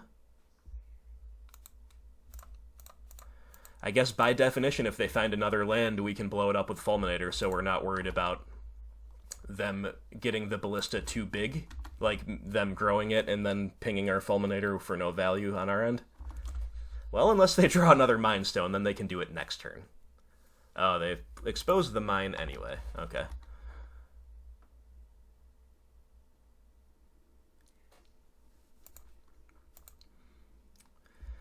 I guess we're blocking and sacking.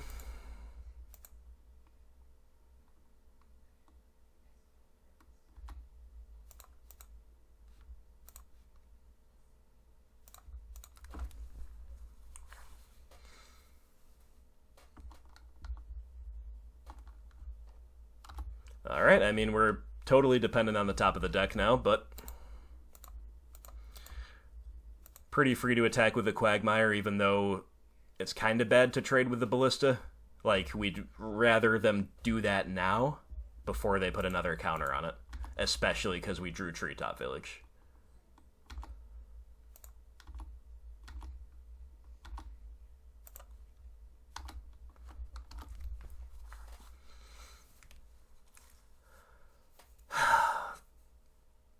What was that? Oh, they put a counter on. Got it. Okay. Ooh, Scavenging Ooze. So they have enough creatures over there that we just slam this.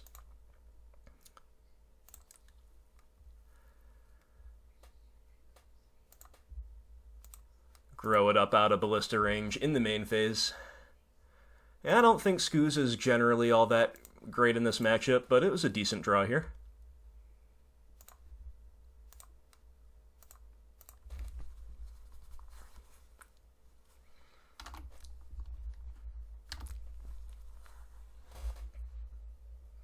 Alright, so with any luck, the opponent's got a lot of junk stuck in hand, or they just have spatial contortion.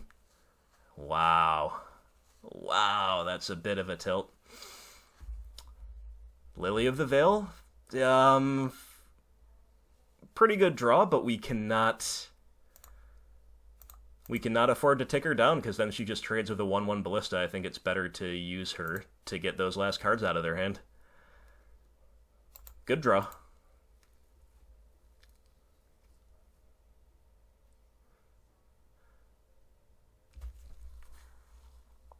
All As Dust goes by the wayside, and I think we're supposed to try to block for the Lily with our Treetop Village here, so I'll pass. Normally, I like assuming the role of aggressor here against a Tron deck, obviously, but Liliana's a realistic game winner in her own right. Thought Knot Seer, sure.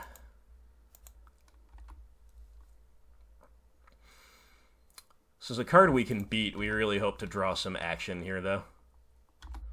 Or hope the opponent just misses our manland. Not gonna happen. Alright, fair. Abrupt Decay. Nice. Very nice draw. Happy I left it in. Veilping Lily will Edict the Thought Knot. She's still around at 1. They scooped to that. Wow, okay. I mean, there is still plenty of game left to play, but I guess the opponent was not interested in doing so. Yeah, we had some pretty decent top decks there. So did they. Those Eldrazi temples against, again, our Fulminator. Our clunky Fulminator progression were pretty good. I've seen enough of the Fulminator on Earth synergy, though, to know that I'm definitely still all in on it. And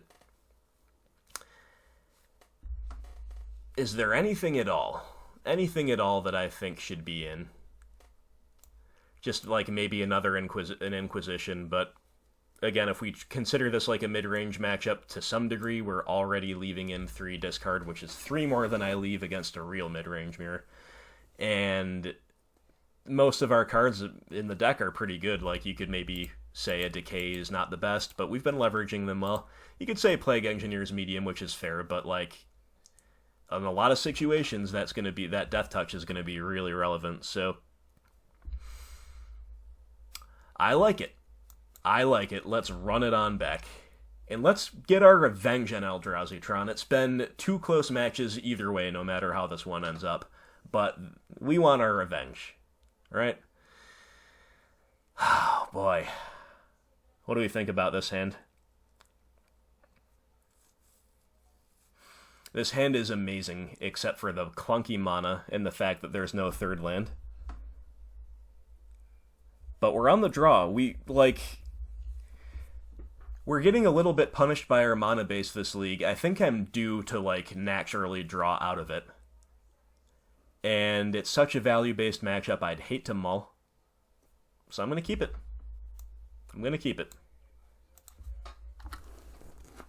We could just, like, never hit another land and lose, obviously, but once again, the field conundrum. Well, alright then. At least we hit the 3rd land right away. We're seeing, like, all of our... Oh, my goodness. Now we have to trophy a land, which is not where we want to be against Eldrazi Tron. That's for sure, but that's the perils of being on the draw, right?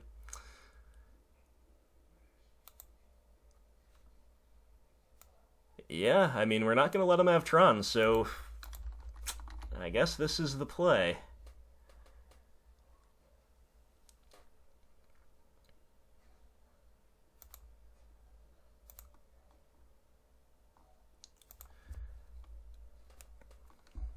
And I guess we're going to draw step it like we're just so blown out if they just have natural Tron in hand, right?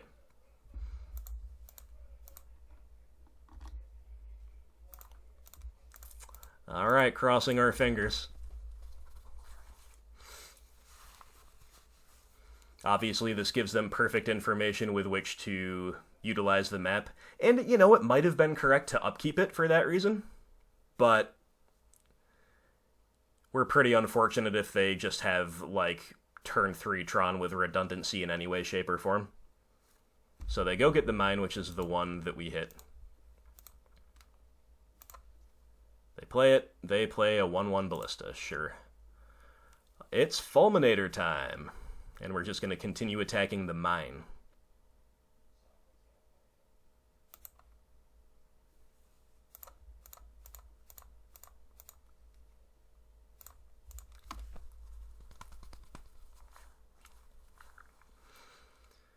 They have a power plant. Here's the Ballista. We have more Fields of Ruin. I think it's just actually...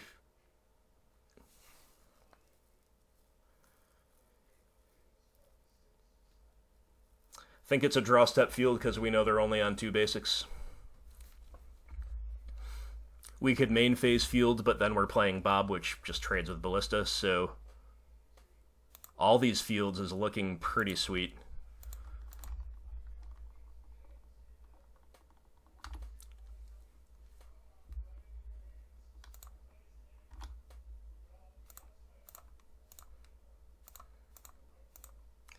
In this way, we can decay the Ballista if we so choose this turn.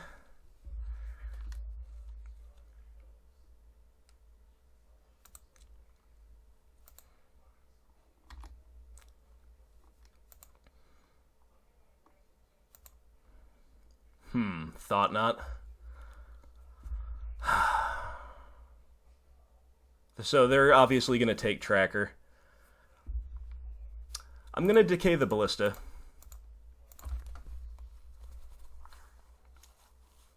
They'll ping us, they'll take Tracker, we've got the 4/4 to deal with, but we have a lot of outs.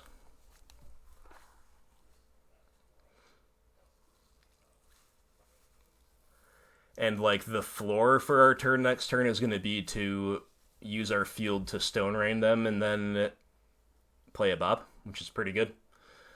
Hopefully we can do something even better. Another Decay. Not the very best.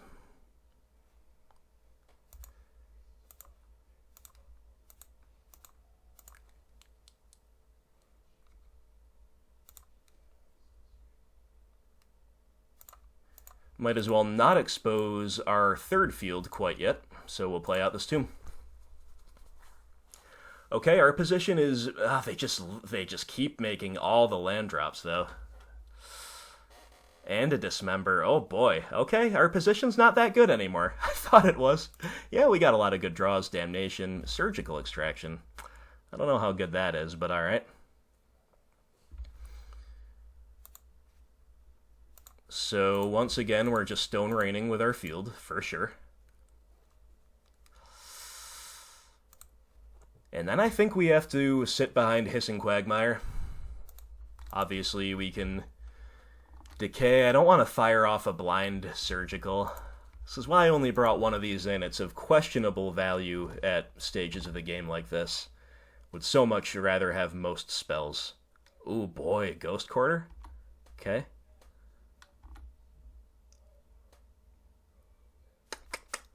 Well, I think we make them use it. We should have enough mana next turn to... Or we can even decay the Spellskite now if we want to. When they GQ. Oh, well, undo.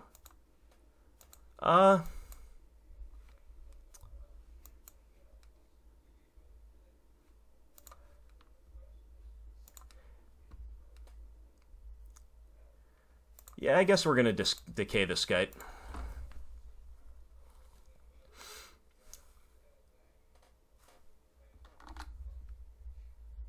Tireless Tracker.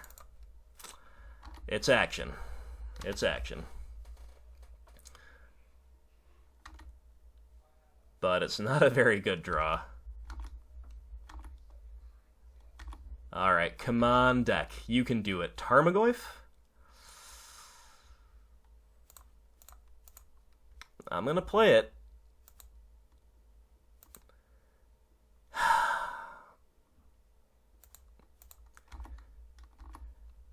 And I'm going to make them have removal. Like, it's safer to sit behind both, because then we can chump with Tracker, but I'm going to make them have something. I believe that to be correct. Walking Ballista for 2. That's a pain. That means we need to find an answer right now. This upcoming turn. Or close enough, I guess. Technically, maybe they can only make it a 3-3 next turn, but... Are they just going to trade? Yeah, they're just going to get the Tracker. Honestly, I'm fine with that. Like, it's going to be really bad for us if we draw a land, right? But so many live draws. Thoughtseize is not one of them. It's not. It's not one of them. Alright, so are we just going to be priced into a blind extraction? We saw the other deck only played 3 Walking Ballista. We've already seen 2 out of this deck.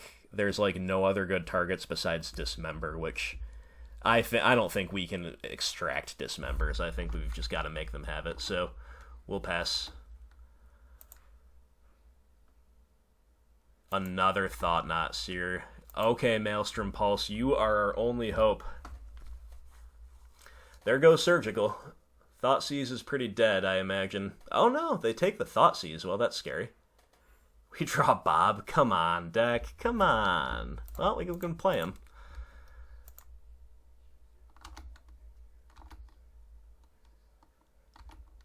I'm still not going to blindly Surgical because, like, it's not a winning line. It's a way we...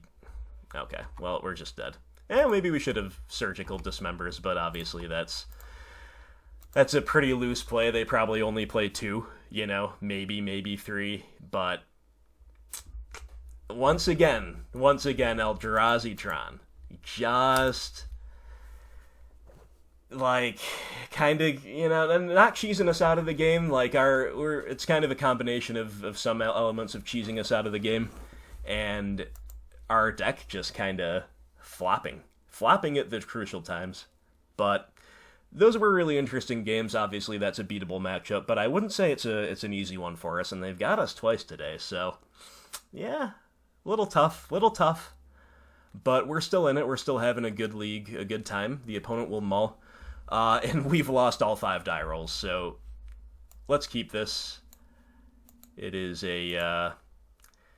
a poor league in terms of variance thus far, and we're still doing fine. You know, a lot of the time on this channel, I feel like if we have good luck, we just 5-0. Or 4-1 or 5-0. If we have bad luck, we 2-3 or 3-2. And that's a really good place to be in terms of where our deck's positioned in the meta. Opponent will stride at the top.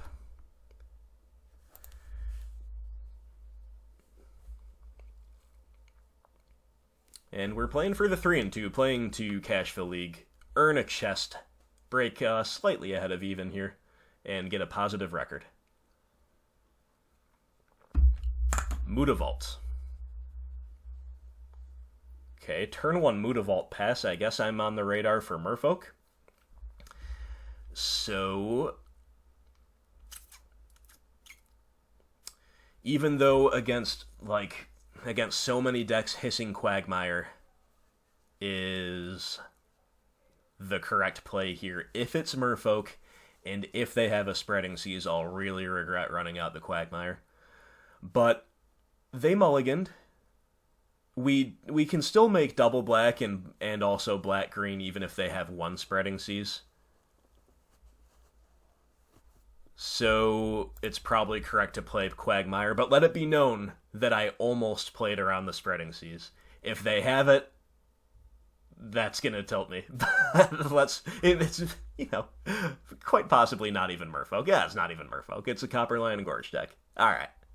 Well, I'm happy we played the Quag in this case. Aether Vial.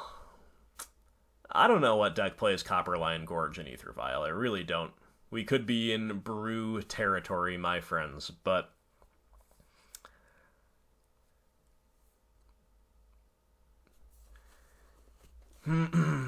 you know, I'm not the highest on Bob against interactive decks, or against Aether Vial decks, especially ones that are red. But I think Bob is actually the best play here.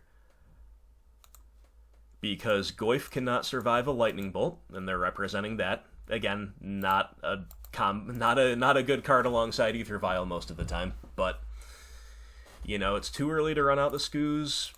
Goyf is just not an impressive body, blah blah blah. So yeah, we're gonna try to leverage the Bob even on the draw against an aggressive deck. It could very well work to our favor, especially with Unearth in the mix. Another Mutavault, okay?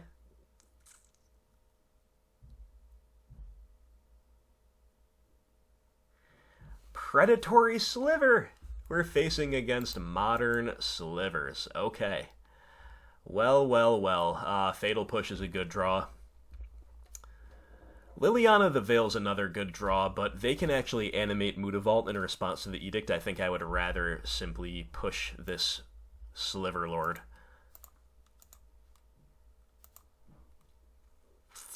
And Goyf was flipped, so that was probably our best play this turn anyway, but the fact that they know about it means we're like definitely going to play it.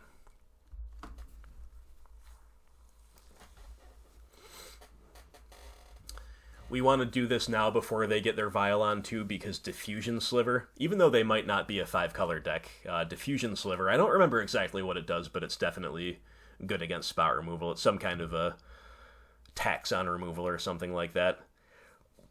And, you know, actually, because it is a text, they can't Vial it in. But still, before they get the Diffusion online, we're just using our spot removal. Unless they've got some kind of 1-mana thing to Vial in, or like a... what's that card? Apostle's Blessing? I don't know. I don't know what the opponent's thinking of here. Cool. That was a good draw, by the way, that Fatal Push. And if they have a 1-mana thing to Vial in, yeah, so be it. I think we're supposed to make them have something. And any kind of trade there would have been fine. They've got that 1-mana First Strike Sliver, which would have been a blowout, but you just don't know what to expect from a deck like this, so I think attacking there is fine.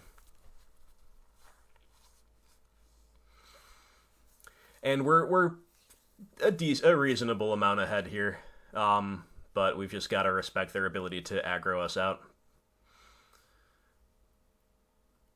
Looks like they might be a little flooded. Hand Disruption would have been good there. We don't have it.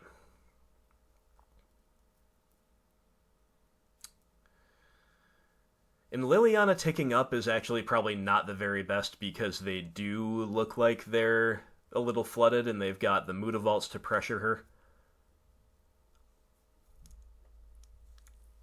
I think I really want to just use Liliana to Edict. So I'm going to attack with only Goyf this time. I'm going to play another Goyf. And possibly even a Skoos in the second main. Do we just go like really, really wide here?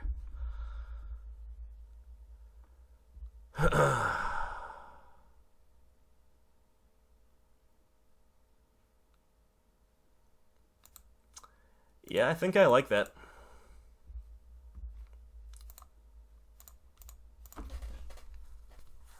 We're going to out-aggro the aggro deck, right? We're at least going to make their Mutavaults a lot worse. Then we can go on the Liliana plan beginning next turn, perhaps.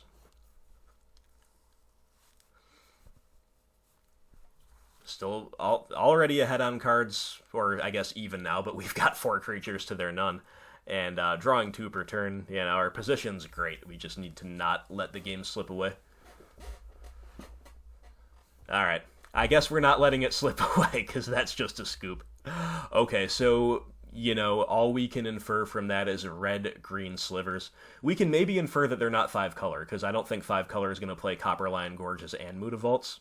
So, Naya Slivers is my best guess. Either way, I think we want EE.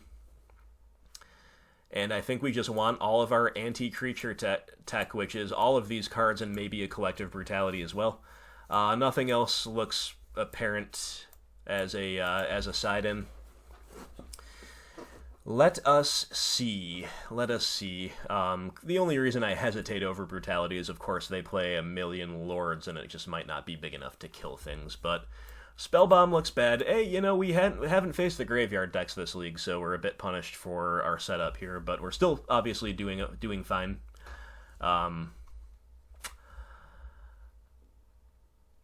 Are they on Collected Company? You know, the old Slivers decks played Company and Vile, but I don't think Copperline Gorgeous screamed Collected Company to me. So I'm going to kind of assume they're not on Company. Might regret that, but, you know, Thoughtseize is a little sketchy even against Company, because they're just a really aggressive deck. So how does it look to bring in all 6 of these? Then we could maybe... I think we cut a Bob, actually, rather than shave a Lily. I think cutting a Bob is totally reasonable. This looks like a good setup to me. So we'll see more of their deck here in Game 2. And hopefully we don't need to worry about a Game 3, but if we do, we'll revisit our decisions.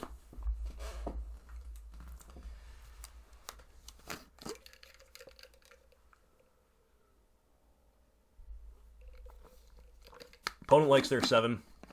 I suppose we do too. It is a slow and clunky 7, but especially on the draw, but it's a fine keep. Brutality should be able to kill something on turn 2 if they expose something. You've got Damnation as a catch-up card, admittedly. 3 creatures plus Damnation on only 2 land is not the most coherent-looking layout, but another Tarmogoyf's a pretty bad draw, right? But hey, you know, if we just go wide enough like we did in Game 1, that is clearly good enough to beat some progressions that they have. Just really hope they expose a 2-drop that I can kill with Collective Brutality on turn 2, and I hope to also see a land. A 3rd land.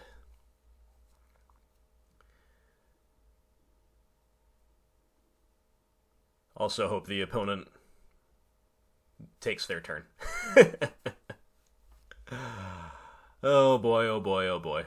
Well, you know, Modern Slivers, cool to see. You know, I don't know how much more powerful the deck really got with Horizons. I saw a couple Slivers that jumped out to me as pretty good. There's that red-white one. I believe it's a rare Cloud Shredder Sliver. I think that's kind of probably the major one. There's also the Unearth Sliver, which is pretty good, maybe more of a sideboard card against decks like ours. We'll see if we see it here. Cloud Shredder Sliver. Red-white, 1/1. Slivers have flying and haste. I think that's pretty good. I would imagine that incentivizes a Naya build, which might be what we're against here. They can dip out of blue. One of the big reasons for blue was the 1-drop Gale Rider that gave the whole team flying only. But, you know, flying's incredible, but maybe you don't want too many redundant flying effects, so maybe you try to wrap it all up in the one package, flying and haste, very powerful. But, you know, if you dip out of blue, then you're losing what I mentioned in Game 1, Diffusion Sliver. I don't know if you're losing much else, but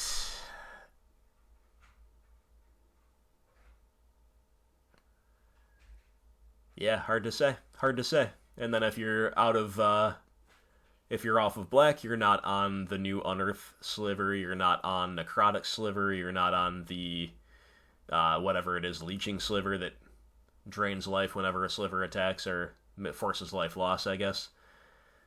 Alright, opponent, let's go. I don't want to have to edit this video. I don't want to have to edit it. But I guess I will if I have to. Oh boy. One of the benefits of doing the live recorded stuff is there's no editing. Unless this happens. So. Alright, we'll cut the video here unless they come back right away.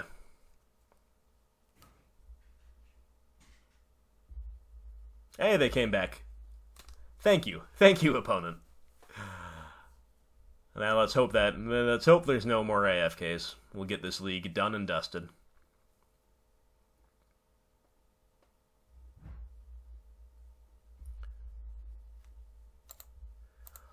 Always yield to the Vial, then we'll 6 through the turn. Speed things up as much as we can. Okay, Razor Verge Thicket, that's basically a confirmation that it's Naya colors. There's no way they're playing 4-color with both of these fast lands in the deck, in my opinion.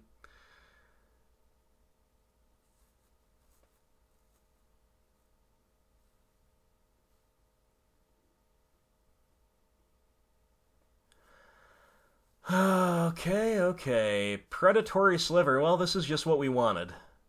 And we also hit a land, which is really nice. I guess we're not escalating because everything in our hand is pretty fine, so we'll just 1 for 1 and pass.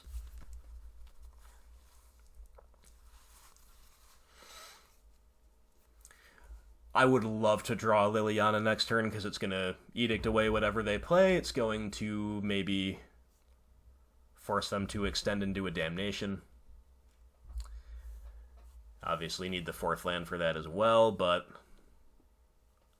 And if not, we're just going on the go-wide plan. You know, Flair, Goyf, Skoos all have a good role to play if we've at least interacted once. Like, what I was really afraid of is not being able to get anything with the Collective Brutality, and then it's possible that they just kind of, you know, file things in and play things at the same time and outsize the Brutality, and it's just kind of bad from there, and we don't have other kill spells. There's that Cloud Shredder. Called it! Flying Haste and a second Vial. Yep, they're going to Vial in here if they've got something. Take advantage of that haste. Flying Haste, Vigilance. So the whole board has Flying Haste and Vigilance. Okay. They are pretty small, but they're evasive and they're hasty.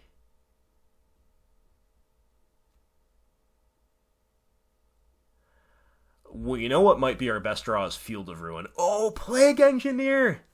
Ah, we get to blow him out. We're doing it. Plague Man. Plague Man.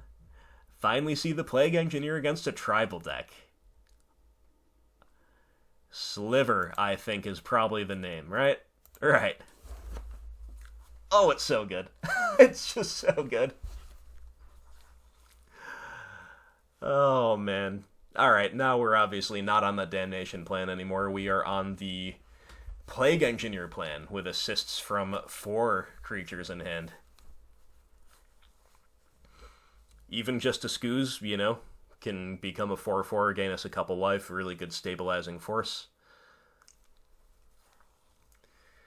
And I don't know what kind of removal the Slivers deck plays, but it might just be Path to Exile if they have it at all. So that would put us back on the Damnation plan if they path the Plague Man, right? No attacks, just single-handedly stopping this deck in its tracks. Liliana of the Veil is a good draw.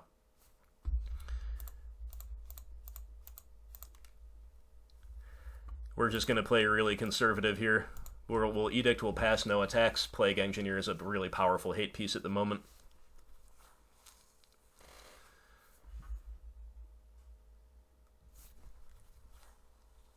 Yeah, you know, they can Vial something in, they can animate Mutavault. Sliver Hive is not live yet, but once they hit 6 lands, they can just churn out Sliver tokens, which is very good, but just very slow. And also, they just all die to state-based effects while the Plague Man lives. So, yeah. Exciting. Exciting to see the Engineer in action. And we're spectacularly far ahead. Like, every draw in our deck is good. You know, lands are good from here on out. Obviously, not infinitely, but a few lands is fine.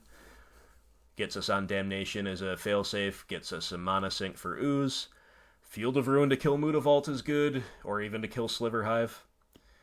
Obviously, more interaction is welcome. More creatures are even fine, because eventually we'll just play enough creatures that will win the game, even while playing cautiously. It would be great, though, for my viewers if the opponent could make a choice here. Hey, you know, every time we call them out, they do it. So I guess we've got to be a little more aggressive with the callouts, right? Okay, so end step, do you have something to Violin? No.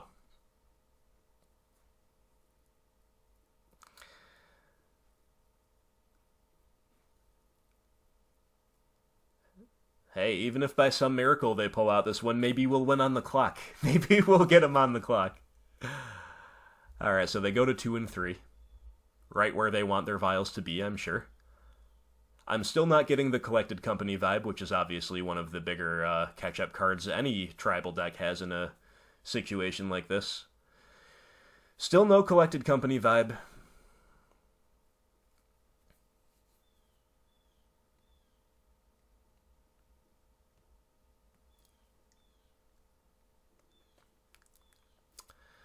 And still the dragging of the feet from the opponent. But as soon as we say something, they pass through a phase. Beautiful. Alright, that's the secret. Cool, so we'll take Lily up. We're going to keep the swamp, so we'll pick, I guess, just a Goyf.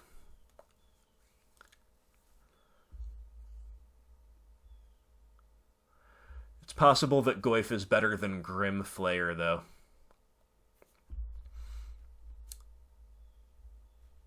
We'll still pitch a Goyf. We'll keep the variety live in our hand. Blasphemous Act. Alright. I don't know what that means, but...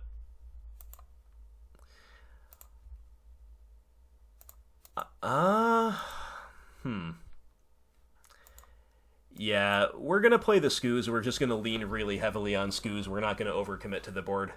Again, we have every reason to believe that just playing conservatively, we can't lose this game. So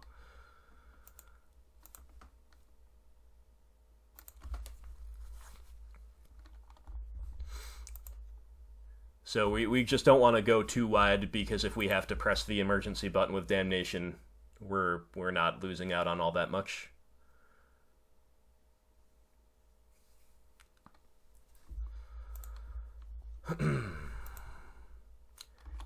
And, who knows? If they just pass again, maybe we do just start attacking with both, and then if, we've got to lose our engineer, he's already gotten a lot of value.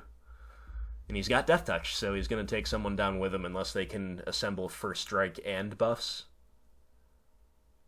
Predatory Sliver. Alright, if they're just main phasing that, I don't know what that means, but it's good for me. It's just good for me. Alright, end step, we're gonna eat a sliver.